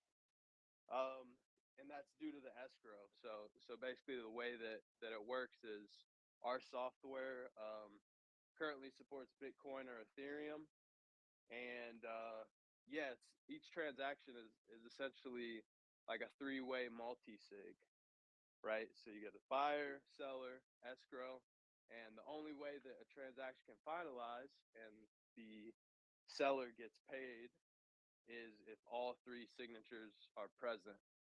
If any signatures aren't present, a dispute can be opened, and then our support team will, promptly resolve those. So far, we've already had probably like 500 transactions on the platform, and only 2 disputes so far. And those were resolved in about like 10 minutes. So yeah, so far it's been running really smoothly. Um, it's like I said, it was a risk sort of taking this approach with everything. And one thing is our exchange is pretty much essentially fully built within Discord, right? So that was one of the key features that we thought would be cool. Like, what if you could just trade crypto right in Discord and you didn't have to, you didn't have to leave the app. You could do it completely from your phone, or right in the chat. As you're talking with the homies in Discord, just make a trade right then and there. And so that was the concept there, and we had no idea if people would actually appreciate that UX, or if it would be like clunky or anything like that. So we're super excited to see that people really enjoyed the user experience so far. And yeah, we definitely have a lot of feedback and a lot of improvements to make, but I think we're really starting off on a good foot, with the community and with the UX that we've created. One thing that we've noticed too is, since we've added the option to trade using Ethereum, a lot of people have chosen that option. So a lot of the Bitcoiners here aren't really Bitcoiners. They want to use ETH, but they just can't. So that's been interesting to see. One thing too is we've gotten requests for Solana and other blockchain integrations already as well, and that's one thing on our uh, on our roadmap, and essentially with the way that RuneX works. Like I said, it basically transcends protocols. So for us to go cross chain is just a matter of switching out a few lines of code, and then we can have Solana and other tokens integrated, which is pretty cool as far as scaling goes, and taking things to the next level. So yeah, that's pretty much the brief overview. Like, the platform is super deep. There's a ton of potential features and updates and functionalities that we can create with the escrow system beyond just exchanging tokens. You can have lending, you can have service providing, pretty much anything you can think that you would need a middleman for. We can do that within the platform, and this is all secured with our escrow system, which also has an built-in insurance system, so escrow agents can provide insurance, adding another layer of security. And on top of that, there's an honor score. So everybody using RuneX gets an honor rating, which is a pretty dope feature, because basically what it does is it tells you, how much you can trust a person, right? So if they have 100 Bitcoin worth of honor, then you know that they're pretty much trustworthy on anything. And if they have 0 honor, then maybe just go into it with a grain of salt if you want to trade with that person, right? And so this is not only a good thing for trust and transactions, but something that we want to release to builders too. So we really want to support builders the same way Benny and the track guys, support everybody there. We want to release the honor system to the public, so anybody that's creating their own project can actually leverage that for various airdrops and whatnot. And the reason I say that is because if somebody has a really good honor rating in RuneX, you know that they're not just going to dump your token. If you do an airdrop or anything like that, and you want strong holders, well, look no further than the people that have high honor rating, because it's definitely not an easy feat to obtain. Um, but yeah, so that's a brief overview. Like I said, it goes super, super, super deep. I see Kimmy, you have your hand up, and I'm happy to answer any questions and kind of like see what everyone's interested in. Before Kimmy asks that question, I want to ask: is this the X app? Because I feel like this is like the everything app. It sounds super awesome, like with the credit scores and the you stole this from Elon Musk. He's gonna be pissed. Like all the token swapping and stuff. But really quick, can you do you can do ordinal NFT swaps with this, right? You can, but not currently. So we've gotten quite a bit of requests on that too. So that's probably going to be next. Is we'll support, pipe art as well as tap art and ordinal NFTs. So yeah, I would expect us to start listing some collections over the coming weeks. Awesome. I think this is gonna be huge for the space because Bitcoin Ordinal is definitely like a collector's space versus the other NMT environments. There's collectors over there, of course, too, but I feel like there's a little bit more over here in terms of mentality. Kimmy, go ahead. Thanks. I want to ask, Benny mentioned several times to pipe tokens or assets to put in separate wallet. If I want to buy a pipe on RuneX, but I already put my first wallet and I have only one Discord account, is it possible to switch wallets or add another one, or how to do that? Also, I would like to mention, if anyone wants early access to RuneX, there is a giveaway. It's pinned, first pinned tweet. So I will pull winners in 20 minutes. So Dante, did you understand my question? What's my concern? If I buy a pipe token, it will go to my wallet with all other assets. Can that be a problem? No, not at all. So yeah, you can definitely, as long as you're using a pipe aware wallet like the Inscribe wallet, yeah, you can definitely do that. We recommend using a fresh wallet for pipe assets just because people make mistakes, but you can 100% do that. And you actually don't connect your wallet at all to RuneX, so we don't have any wallet connection mechanisms. Basically, instead, what we do is we verify your ownership of an address. So whenever you deposit Bitcoin or Ethereum, you'll go through a certain process that'll confirm your transaction and deposit the funds, but also authenticate at the same time that you're the owner of that address.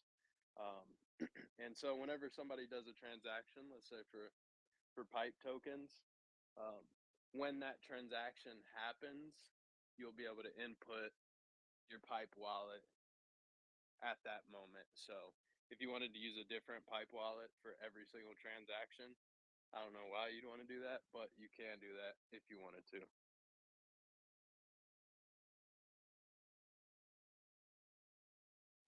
Does that answer your question, Kimmy?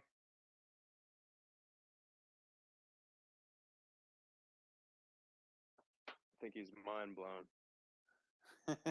Kimmy, can you hear us?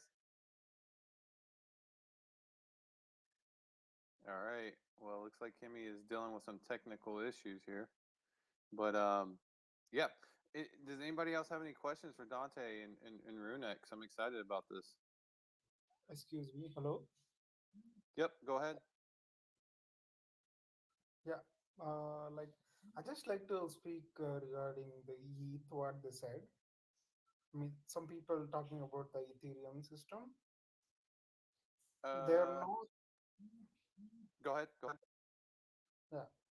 They're actually not completely non-fungible. They are fungible. They are fungible. That's why I came into the space of ordinals in the very beginning. I mean, I inscribed this within 100,000 K. Like, like I was so beginning. I was so trusted in this blockchain. Like, I mean, if something is there on this planet which is so secure, which is it's just a Bitcoin. There is nothing out there so secure than storing your data. If you want to store your data somewhere,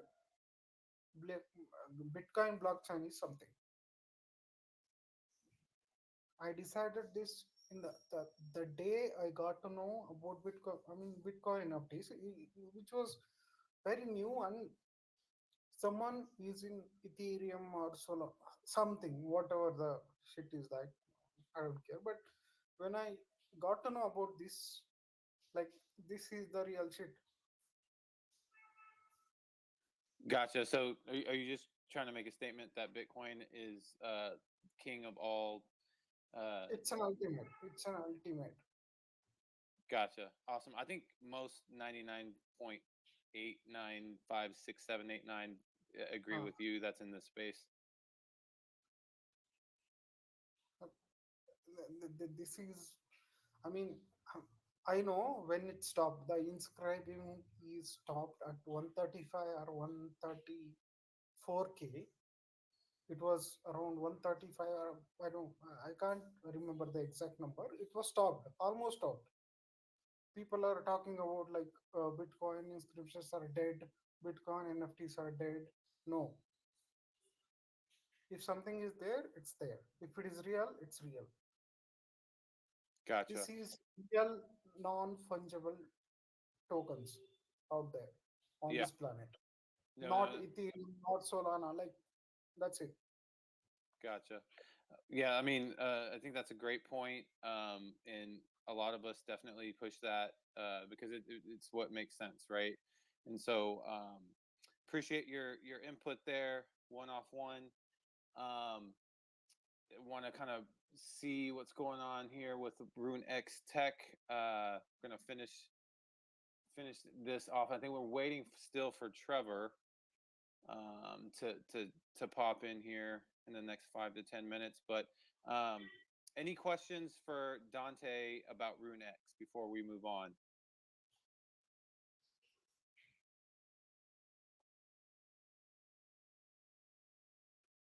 All right, no questions there. Well, let's pass it over to Paris. She's definitely one of our favorite, artists in the space. Very positive figure in the space, doing some great things. She created a children's book. I mean, this is why I love this space right here. We have creators, artists, builders that are doing stuff to educate the next generation. How important is that? I wish when I was a kid, people were teaching me about Bitcoin. I'd be a billionaire right now because I'm a little bit older. But anyways, Paris, why don't you give us a kind of an update of what's been going on with you and how things are? Hey guys, can you hear me? Yep. Oh, cool. Yeah, just want to say hello, good morning, and I'm so lucky my alarm went off because this is one of my favorite spaces, but just on Saturday mornings, so hard to wake up. But I thank you so much for having me. Wanted to say hello to my favorite people. Saw a bunch of my friends up here, Shizzy, Prism, Kimmy, Shikun Shaman. So just wanted to say hello. Yeah, I'm been experimenting with interactive art on Ordinals and also in real life. So just a quick update on my children's book.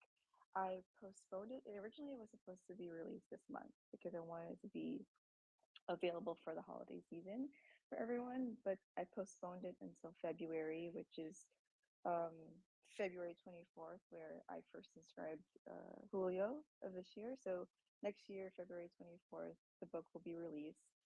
And I did it really purposely for that reason, is because I just, the what I have been working on day in, day out is I've been working on my animation skills, um, just so I can integrate that into the book. So I don't know if you guys have been seeing my posts in the past few weeks. I've been posting more animation, and a lot of the animations that I have been posting will be integrated in the book. And the big part is that um, the reason why I mentioned interactive art is because the book itself will be very interactive. I'm using the animations so that augmented reality can pop up the art itself when you're going through the book. So it's going to be very much layers and layers of experience with Super Julio World. So yeah, I have been deep down on just really working on my art and the experience for the collectors, for the ordinal space, and experimenting different ways for people to enjoy it. Um, and in order for, so I many ordinal Julio collectors will have access to it. My counterfeit collector cards will have access to the book. And I also have an allow list on my link in my bio if you all are interested in getting the book itself. There's only 130 pieces. Um, and yeah, the book itself will have a ton of a ton of hidden gems, in addition to a future collection I am creating and launching on Block 9. So just a few things I'm working on. Don't want to take up the space. Appreciate you guys always having me here and supporting. And so yeah, thank you guys. Awesome. Thank you so much for that update, Paris. And one thing I just want to say is I'm super, super glad that you ended up doing using recursion for your the book that you put on the chain to where you can flip the pages. I was because I remember at first you were going to put the pages separately, but man, like that actually just like put everything together. Because I went on there, I checked it out, and showed my wife and everything, and so awesome, awesome. Props to you. Definitely want to get on that allow list. So thank you so much. Keep doing what you're doing. Um, all right. Let's get it over to Danny. Danny, Vampires from the Vampires. I want him to kind of talk about what he's been working on a lot of stuff in the background. I want him to speak on that if you can, and just kind of update us on what's going on. Hey guys, thank you. Really appreciate the conversation. It's been an exciting 2 months, and everything started with when we prepped ourselves for the Vampire launch, and this is the first update we're gonna do. We're gonna relaunch it as a free mint. We sucked at the first one, and we saw a lot of people wanting them, and we made the internal decision like, look, everybody should have it. So we're gonna do a free mint, and we're gonna announce it when we go live with that. But because of that experience with creating vampires, it was really frustrating to get a collection up. At least for me, I get frustrated easily, apparently, and decided to build something, and I want to share with you. And this is just how I personally see how a minting experience should be, and that is easymint.app.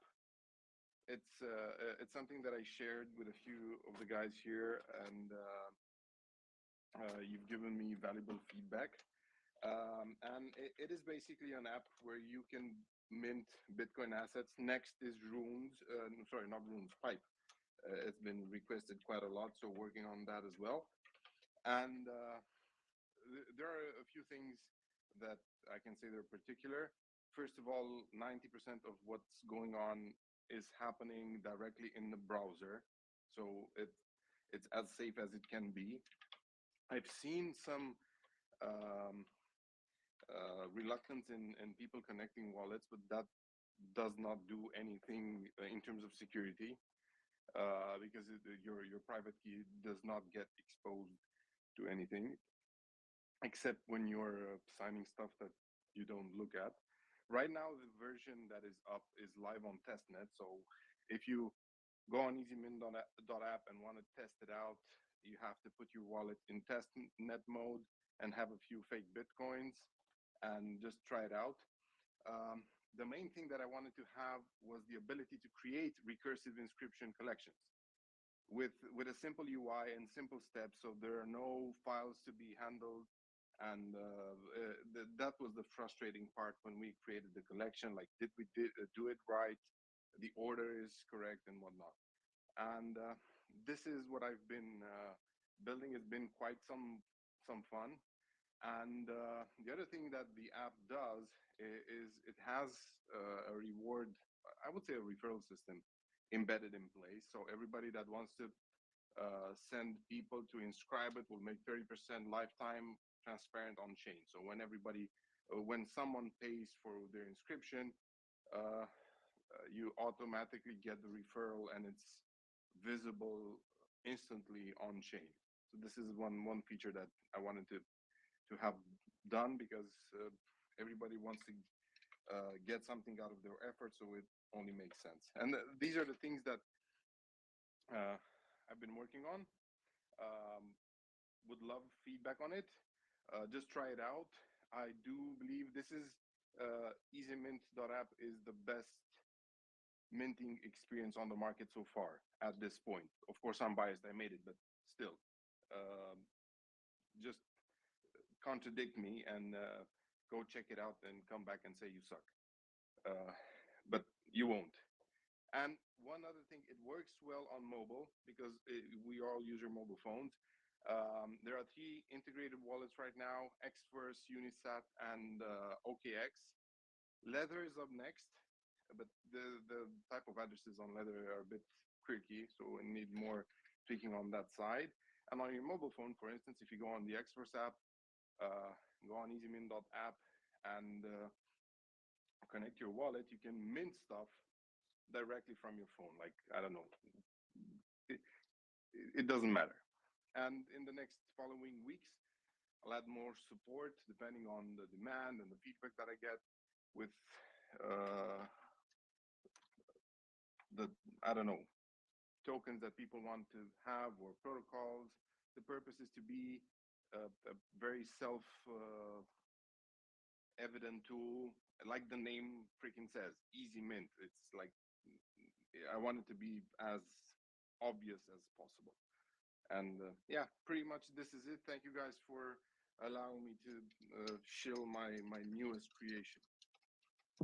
Yeah, man, we love the UI. Me and Yagobi were actually talking about it yesterday, about how smooth the UI feels and everything. I haven't dug deep on it yet. It's definitely on my to-do list, but I'm actually excited for it to try it on testnet. But yeah, dude, looks amazing. Thank you. Yeah, so you know, Danny's one of those people that came over, you know, from the like EVM DeFi side of things, and when he came over here, man, like you could tell that he's just eager to just soak up everything that he can learn about this the ordinal space, Bitcoin ecosystem. This isn't like some cash grab or anything. I can tell, like, from my conversations with him. Right, so I do recommend you guys check out easymint.app just to, you know, check it out. You know, if you're willing to test it out, it is definitely trying to be like a one-stop shop, right? Make things as convenient as possible. And as we all know, and it might not be as bad, it's definitely not bad for the people that have been here for a while, but the UX definitely needs to get better for the ecosystem, right? So we all know how to use it, so we're quick with it now, but imagine when you first tried, or newcomers coming over. So yeah, appreciate that, Danny. Definitely we'll be looking out for that. You know, we're always rooting for you, and yeah, we're excited to see how easymint plays out. All right, so we still got a little bit of time. I'm gonna hit Knox up, and then Prism. Knox, you know, with the news coming with Casey, you know, merging the update, getting rid of cursed inscriptions. What are your thoughts on that? And then do you feel like it's just going, I know this is a pretty obvious question, but do you feel like it's just going to make cursed stuff just like that much more valuable? Go ahead. No, they're probably going to go down in value, honestly. I would sell all of your cursed inscriptions, especially the ones that I've created. Terrible. Yeah, floor them. Yeah, get fucking rid of them. No, yeah, of course, man. It's fucking bullish as hell. We have this really, you know, this was the original kind of prediction that I think everybody had with Cursed in general, and that's why everyone FOMO'd so bad. I mean, just the timeline was a little bit off, um, and obviously a lot of people got fucked over by OP66. But you know, this is great. This is really cool because now we've created this scarce, interesting asset. And even though inscription numbers aren't on chain, we know. I still think it's a cool extra little aspect that you can add to collections, and there's just only so many that are thematic on top of that, and there's only so many that are even tradable because of how many that were used with OP66. I know OCM just got theirs up too, and it's entirely cursed, I think, because they used bulk parent child and that whole thing going on there. But I'm interested to see when because I'm sure this will happen with the marketplaces will just show like the entirety of like the cursed collection, kind of like how they do with sub 100K and sub sub 1 million, that kind of stuff. Because there is, I believe, only like 250,000 of these things, and I don't even know how many are actually tradable, but only a certain percentage of them are. So I mean, these are absolutely going to be a scarce asset, and it looks like I can't remember the exact block height, but I believe it's January is what they're looking at with the current proposal. So yeah, super bullish for anyone who's done anything cool with Cursed, 100%. And I think anytime you can do something interesting and creative with this protocol, you should definitely be taking advantage of it. There's just so much to explore. Right now, little alpha on what I'm working on right now is looking into doing stuff with the reinscription and providing value to our holders' assets that have already minted, or just doing some other really interesting things. So yeah, dude, there's so much to explore with ordinals, and we're just hitting the cusp of what this all could be. And man, I was on a space with David Bailey last night, and he is just like a gigabull on ordinals. So he's like sitting here saying like, if you are building right now, you are going to be successful. Like that level of like crazy bullishness. And I think they were one of the Bitcoin magazine was one of the companies that invested into the Taproot Wizard stuff. So that's it. It's yeah, man, it's cool being here, and it's great to be connecting with everybody here who's building. Especially you guys have been, like super consistent with this spaces every Saturday, and the podcast. And I said it to you when we did the podcast. I think you're going to be really successful just because of that. And I would say that to anyone here who's like building and being like just a legitimately good person and trying to be genuine. I think you're all going to be very successful because we have the tools and understanding of how this stuff all works, and that's going to make people gravitate towards us, especially in an environment where fees are just so ridiculously high. I mean, like we are in a bear market, and this is a bit of a mini bull, I would say, but this is not even close to what the day-to-day will be when Bitcoin is trending up to like 100,000, 200,000, even beyond that. And we have so much more venture capital coming in here. Like the amount of money is just it's mind-boggling when you really think about it. And I'll finish by saying that the entire Ordinals ecosystem is only got a market cap of around 2 billion, and there's a hell of a lot more money in the world than that. Like 2 billion is like a penny stock, and you think about the amount of money that can move that around. Like venture capital is going to start seeing like these 100x's, 1000x's that are happening on the Ordinals, and you'd be like, well, why didn't we invest in that? And there's going to be a hell of a lot FOMO, and it's just crazy to be building here right now, and it's crazy to be connecting with all the people that are here. So yeah, ultra giga bullish on everything, and let's fucking go Ordinals. Very, very well put. I don't think I could have said it any better. Definitely holding on to my cursed stuff and my cursed raider for life. Appreciate that, Knox. And yeah, Um, Dude, I'll say quick is that I don't sell shame my holders. So I honestly like if these things become like a ridiculous price, fucking sell it, take some profit. I'm like super happy for anyone who does. So like this stuff is all a ton of fun, and I think we can connect the digital identities and everything, and but at the same time, like I think it's really cool to see when one of our holders gets a fucking bag off of something that you've done, and that's something that me as a founder, it makes me feel really good. So I just had to interrupt you and say that. um, yeah, for sure. But I'll like right click save and just inscribe it so it's in my wallet. Just for down the road so I can remember. Anyways, appreciate that. Prism, I want to give you a chance to give any updates on Counterfeit, man. Doing great things over there. Any updates or any news for us? No, man, no updates. We decided that ordinals are not going to make it, and it was all a waste of time, and we're walking away. So sorry, holders, sorry, artists. No, no, we've got 2 more weeks of Series Zero. We just introduced Sir Gadfly's card, which hopefully fees can drop a little bit, so we can put that out next week. We want to. I mean, I understand that's painful for those trying to mint.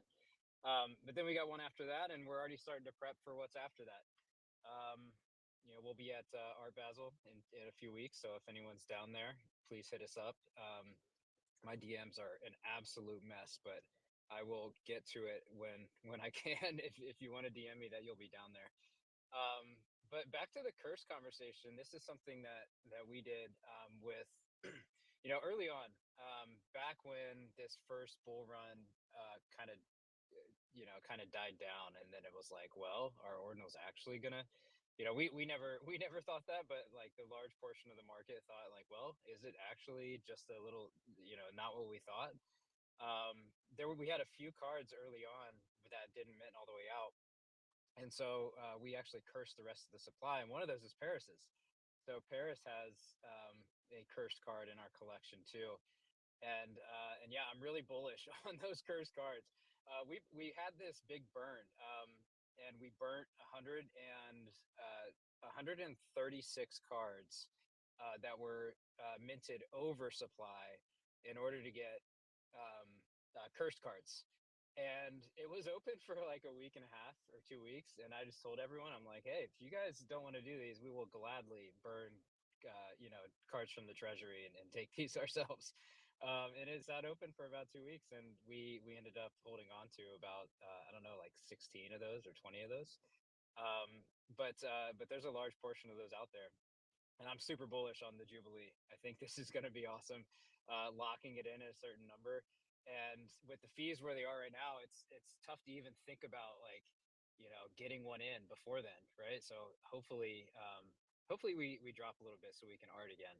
But I know Block down there is going to do everything in his power to keep these mempool fees high. So but yeah, I appreciate this space, man. We're just continuing on. We've never left. I'm bullish on everyone who stuck it out, who didn't step away for a day. That's everyone up here.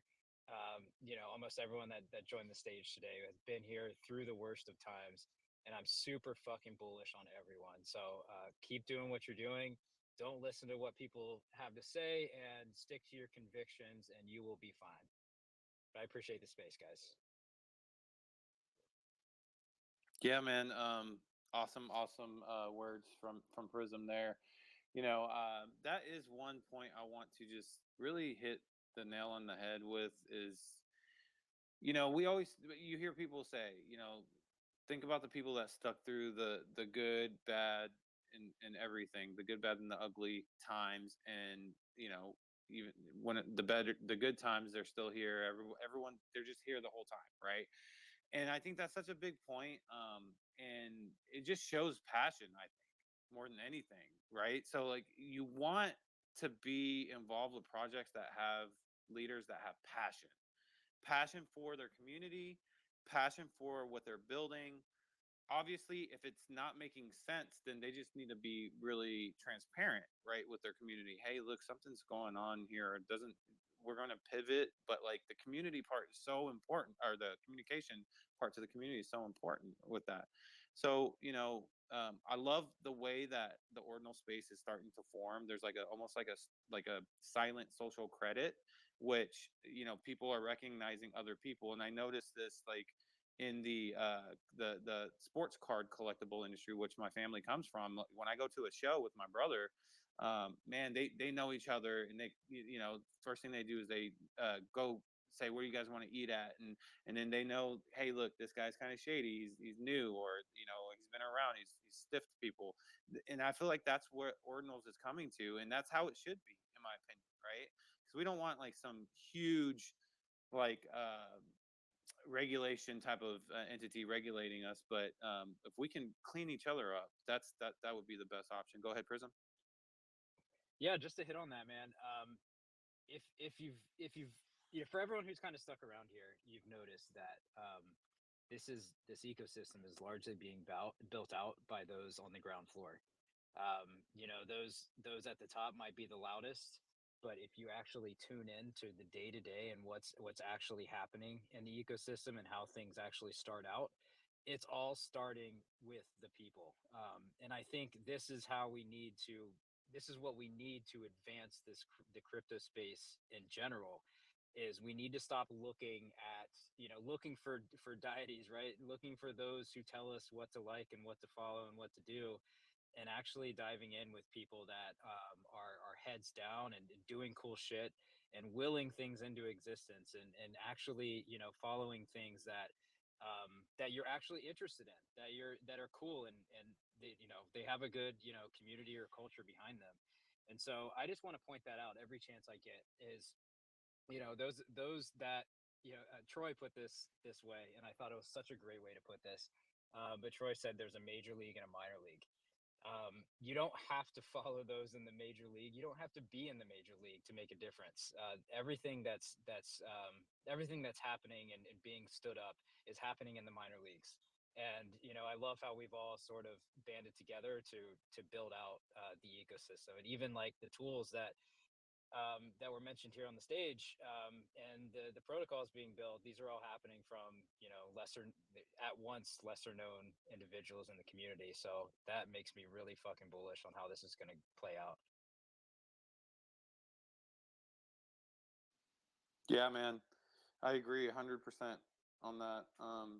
Like it is crazy because, like you said, it's almost kind of like this band of underdogs kind of have banded together and developed this force that has produced projects that have outperformed these larger influential accounts launching projects, right? And not to shit on any projects in general. Like I think supporting ordinals in general is a good thing. You should, but it has to go two ways, right? You can't just go only supporting the larger presences, and the smaller presences don't get supported. And so what happened is the smaller presences started banding together, and then you have something like Goosenals, which is just killing it, right? Like just crushing it. And then what happens is these smaller groups, they start grouping up with other smaller groups, and they have their separation, but they also are collaborative, right? Like for example, counterfeit and based and Skullx and based. And based is huge. You got nocturnal maxis and based. Shout out Mr. BRC.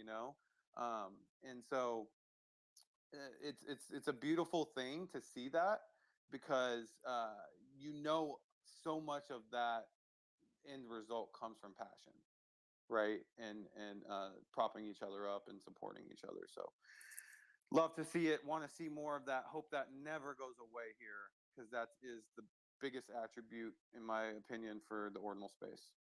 Yo, Bean doesn't get enough credit, man.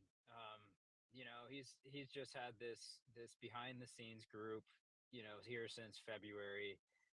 Everyone kind of building their own things, but all together. It's really been like it's pretty much the premier like builder incubator, because everyone's very supportive, but we all have our sort of different focuses and directions. But everyone kind of coming together, and building those relationships has been huge. So I want to give a big shout out to Bean for what he's built at Based. And I know a lot of the folks in here know what that is, but yeah, I can't wait for him to get his shine. He deserves it. Yeah, we actually had him on the show this week. If you guys haven't seen it, definitely check that out on YouTube. It was an amazing episode. Yeah, it was definitely a good discussion, and we actually dropped an article on based artists too on the website, so check that out as well. But to Prism's point, based actually is so crazy because there's so much that comes out of that group too. It's not just like these artist groups or collections and stuff. It's also like good information with each other, right? Like, yeah, some of it's alpha, right? So being a part of that group, you're going to get some alpha naturally, but it's also just support all the way around. And for people that say, well, it's just an alpha group and that's all it is, that's bullshit, because you need to check out based for kids. That's a huge project that like they are developing, and we have it pinned, and it's going to create a digital gallery for the kids of base members first, and then open it out to other kids. I mean, how amazing is that? Teaching the next generation about how they can benefit by putting their art on the most immutable blockchain, the most secure blockchain in the world. And also just imagine how more developed they're going to be as digital artists in 10 years, right? They're going to know fucking recursion times a version 1000, and be able to put us to shame, well, not us, because I can't do anything. But anyways, you get what I'm saying. Paris, you got your hand up. Go ahead.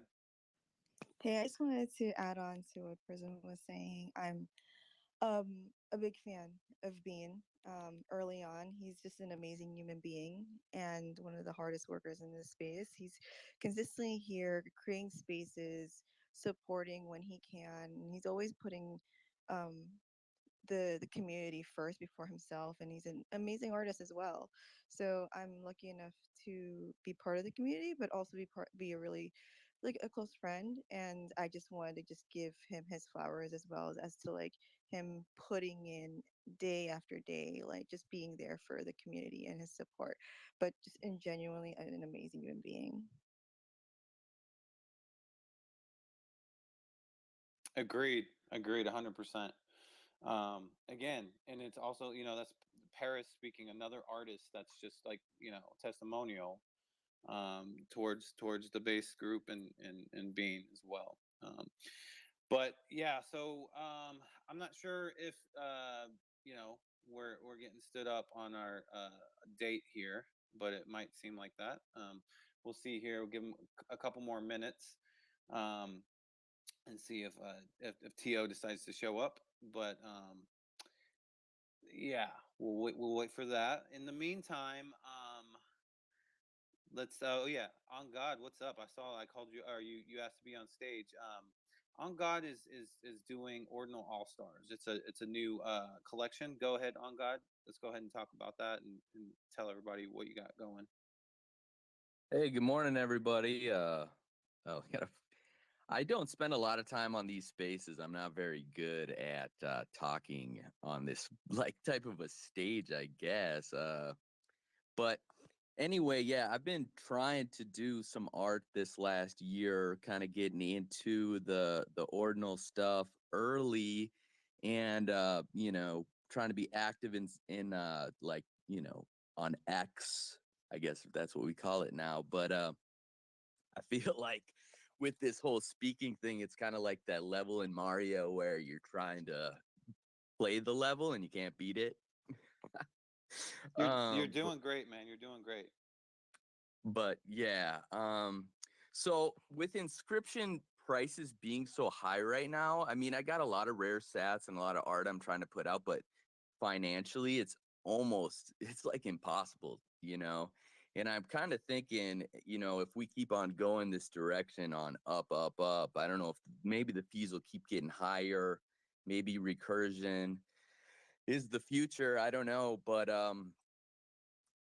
I was thinking there are a lot of these sub 100K, a lot of these cursed, inscriptions that don't have collections. And I thought, it would be really cool to take some of these. I don't know if anybody has these in their wallet and add them into a collection that already exists and maybe give them more value. Because I think when they're on their own, they really don't have a lot of value. People look at them, they're like, oh, this doesn't belong to anything. So I think, if people wanted to, bring them into a collection, I'm not saying what collection to bring them into, but it'd be a cool concept. I actually agree. I read your post and thread on it, and I think that this is a great idea. Maybe starting a new one called like the Forgottens or something. Because if they're all like going to be sub 100K, the value is there in terms of low inscription numbers. And if you are going to add them, reinscribe them to a rare Satoshi or something like that, that also adds another value. But I think it's from a marketing perspective or branding perspective, I think having like a collection name that correlates with that, right? Like the Forgotten Ones or something. But that's just my 2 cents. Anybody else have any thoughts on this? Yeah, I think discoverability is an issue in the ordinal space in general.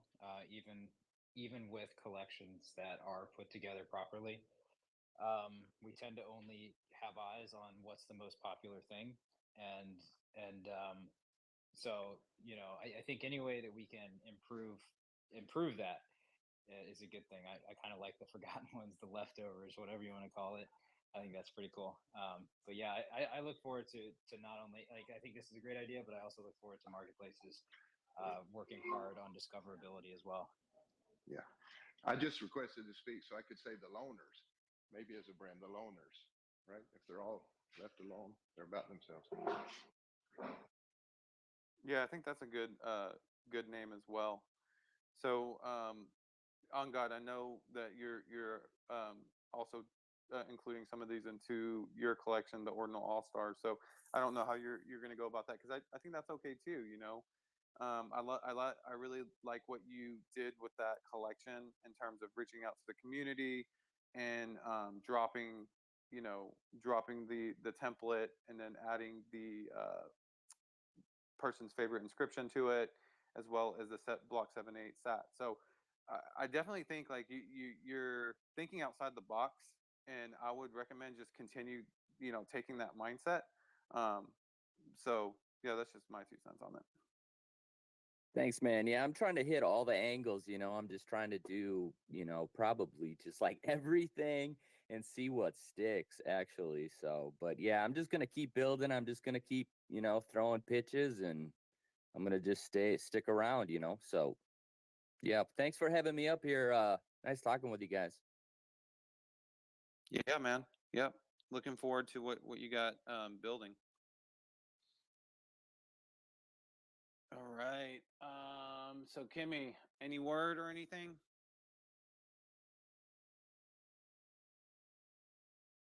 You mean about Trevor? He didn't respond, but we have some requests. Lazy Ninja is up, so I don't know. He can go. GM.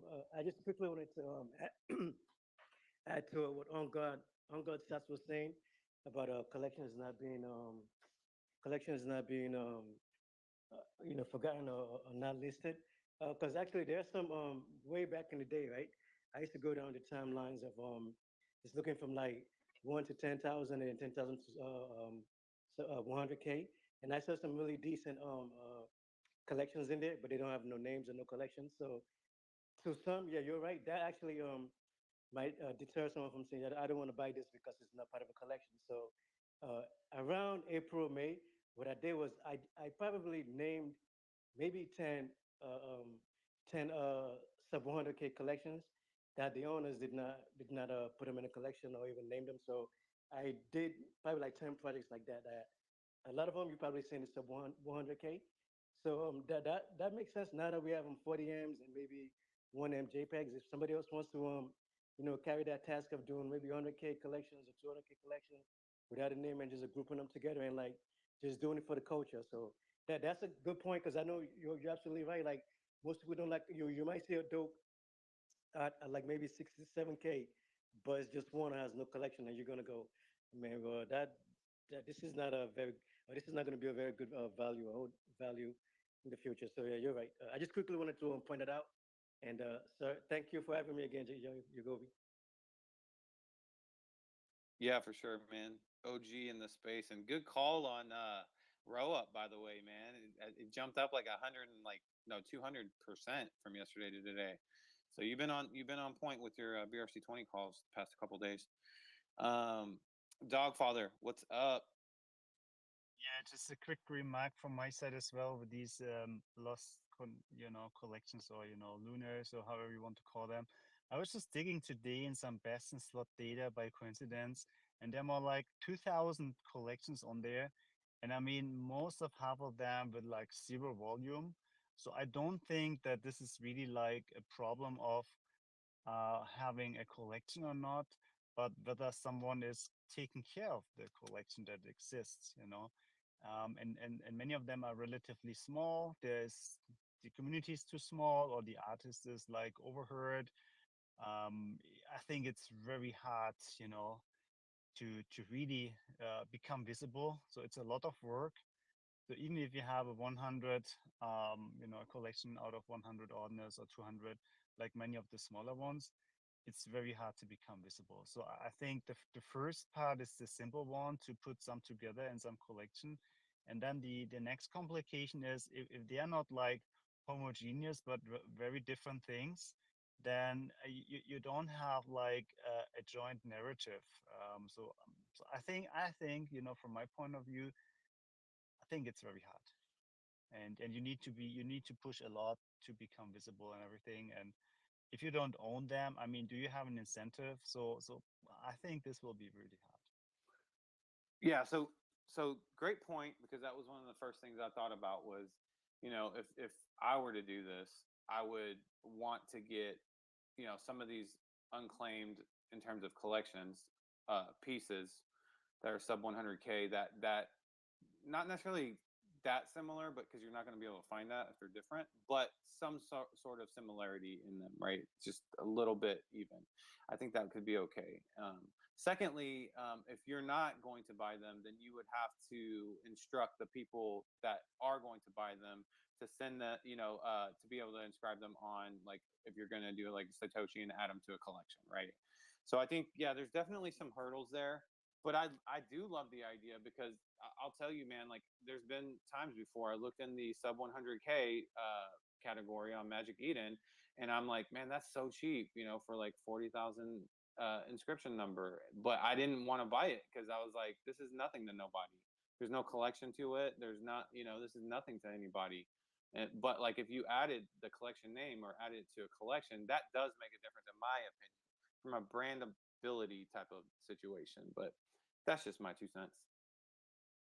Yeah, and the marketplaces actually call out like this is not a part of a collection, DYOR, and that just makes you second guess it, you know, if you actually want to, move forward with purchasing it. And also, I think that's also the main problem with the floors of maybe sub 10K or like sub 100K. That's actually the main problem right there, because the ones that have a collection, they have a floor price, right? And then you see ones that don't have a collection, they might be, say, maybe a 50K collection might have a floor price, and you see a 30K collection that, inscription that doesn't have that goes lower for that. So technically what that does is bring down the floors of the general subcategories that we all have. So again, like if we just all group them into maybe the ones that don't belong in a collection, maybe call them whatever, forgotten ruins or whatever you want to call them, then that generalizes the whole floor space of every category you would think, right? Yeah, makes sense, man. Makes sense for sure. But on God, man, I think you might need to hurry up and do this, because I think the wheels are turning in people's brains right now. I know mine for sure. Nah, I'm not gonna jump front run you. no pun intended there, or anything with that. So yeah, man, it's been a great Saturday morning spaces. Haven't been stood up since I don't know, probably 10 years. So it doesn't feel great with that, but like everything else feels good. You guys, I want to thank everybody that was here on stage. All the contributors, all the awesome builders, all the groups of builders, all everybody, um, you guys have been here from the beginning, and they're here to reap the benefits. And so, I just also recommend that you support each other by at least checking out each other's stuff. You know what I mean? Go look at it. You don't have to buy it, but go check it out at least. I mean, you see people in this space, and you recognize them, and you might be like, oh man, like he's such a dope dude, or she's such a cool chick, or whatever, and you maybe never even seen their stuff, which sucks. So go do that. Go check it out. But yeah, Shizzy, you got anything? We got stood up by we got stood up by the BTC machines. We got stood up by Mr. BRC. We got stood up by Yokai Avengers. So I mean, it's Okay, we're okay, getting okay, each other, okay, bro. okay, okay, okay. I meant more on a personal level. Okay, goodness gracious, we ain't talking about business here. No, but yeah, he everything he said is right. So screw those guys. No, I'm just kidding. Block is good. He was driving home 8 hours. He had his pigs in his back of his truck with his horses and cows and feeding them at the same time, so he couldn't do the live stream. Oh hell, I like Block more now.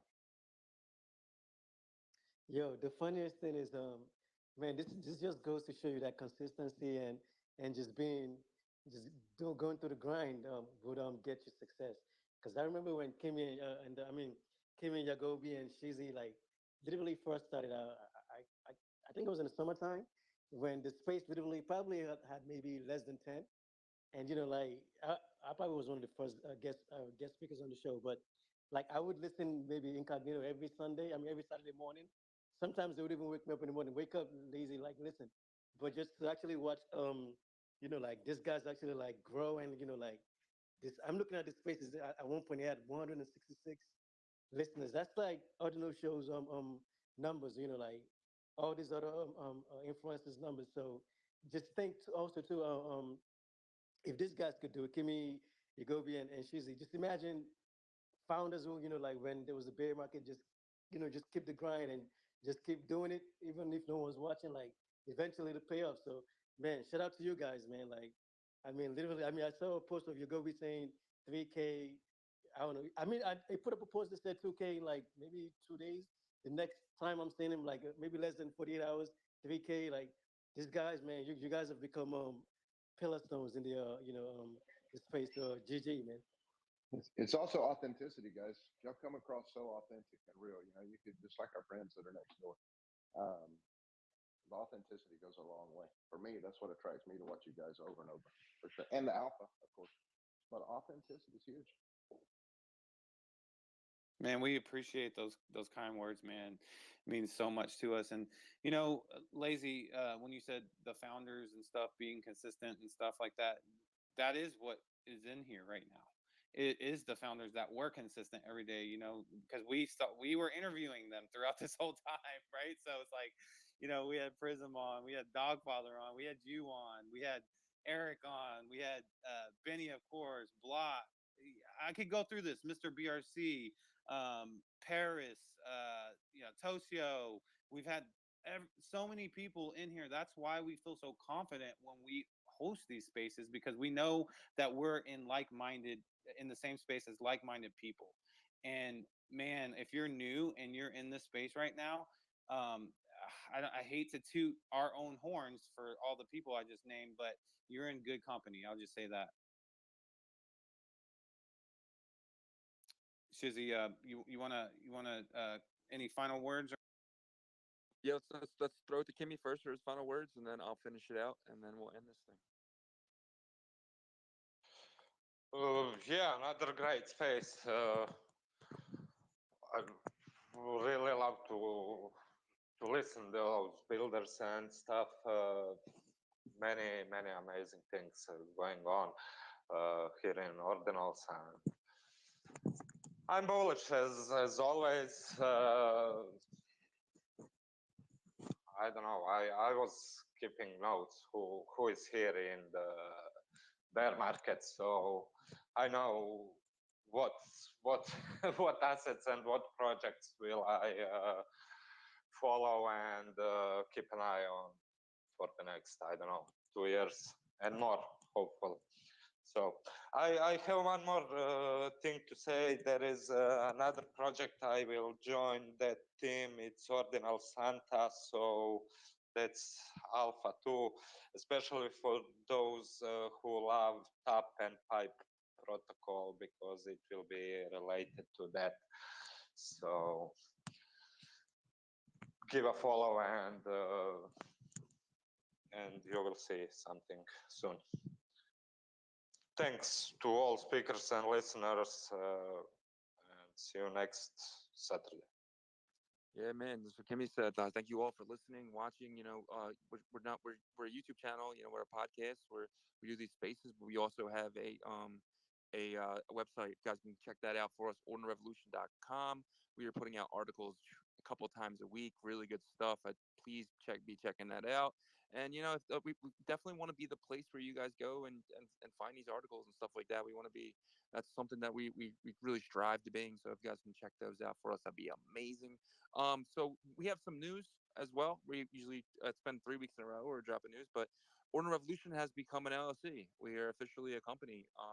As of yesterday, we signed the papers, and we're Ordinal Revolution. So we're legit now. We're not just some pansies on the internet. But but I just want to appreciate it's all because of you guys, man. It's we all we do is pop our cameras on and we talk, and you guys watch and listen and do things. We just really appreciate it, giving us the ability to have this platform. We struggle with a lot of things, and you guys take that and just run with it for us and just appreciate that. And you guys too, man. You guys are here in freaking June and August and September when it was horrible, and we grew every single month because you guys were watching us, man. And I mean, I say horrible, but I had time in my life. It was a blast. I love building in the bear like this. I feel uncomfortable right now with the prices and the attention, but it's been absolutely fun. And just like I said, that's yeah. So, and we'll be here 8 a.m. every single Saturday for you guys, and we just really appreciate you guys. Yeah, and I wanted to just say, I want to thank Shizzy because and Kimmy Boy too for helping us get people every week, man. He does one of the hardest jobs, and that's to find people for the spaces in terms of builders. But I want to thank Shizzy, man. Like I couldn't have found a better partner, honestly, a business partner. I feel like definitely like sometimes it takes hard work, but it also sometimes you have to have a little bit of luck in there. And I feel like that's what happened with us too. We came across. So, and I want to thank all you builders too. So we love all y'all, and we will see y'all next week. Peace. I feel the same, brother. See you guys. Peace.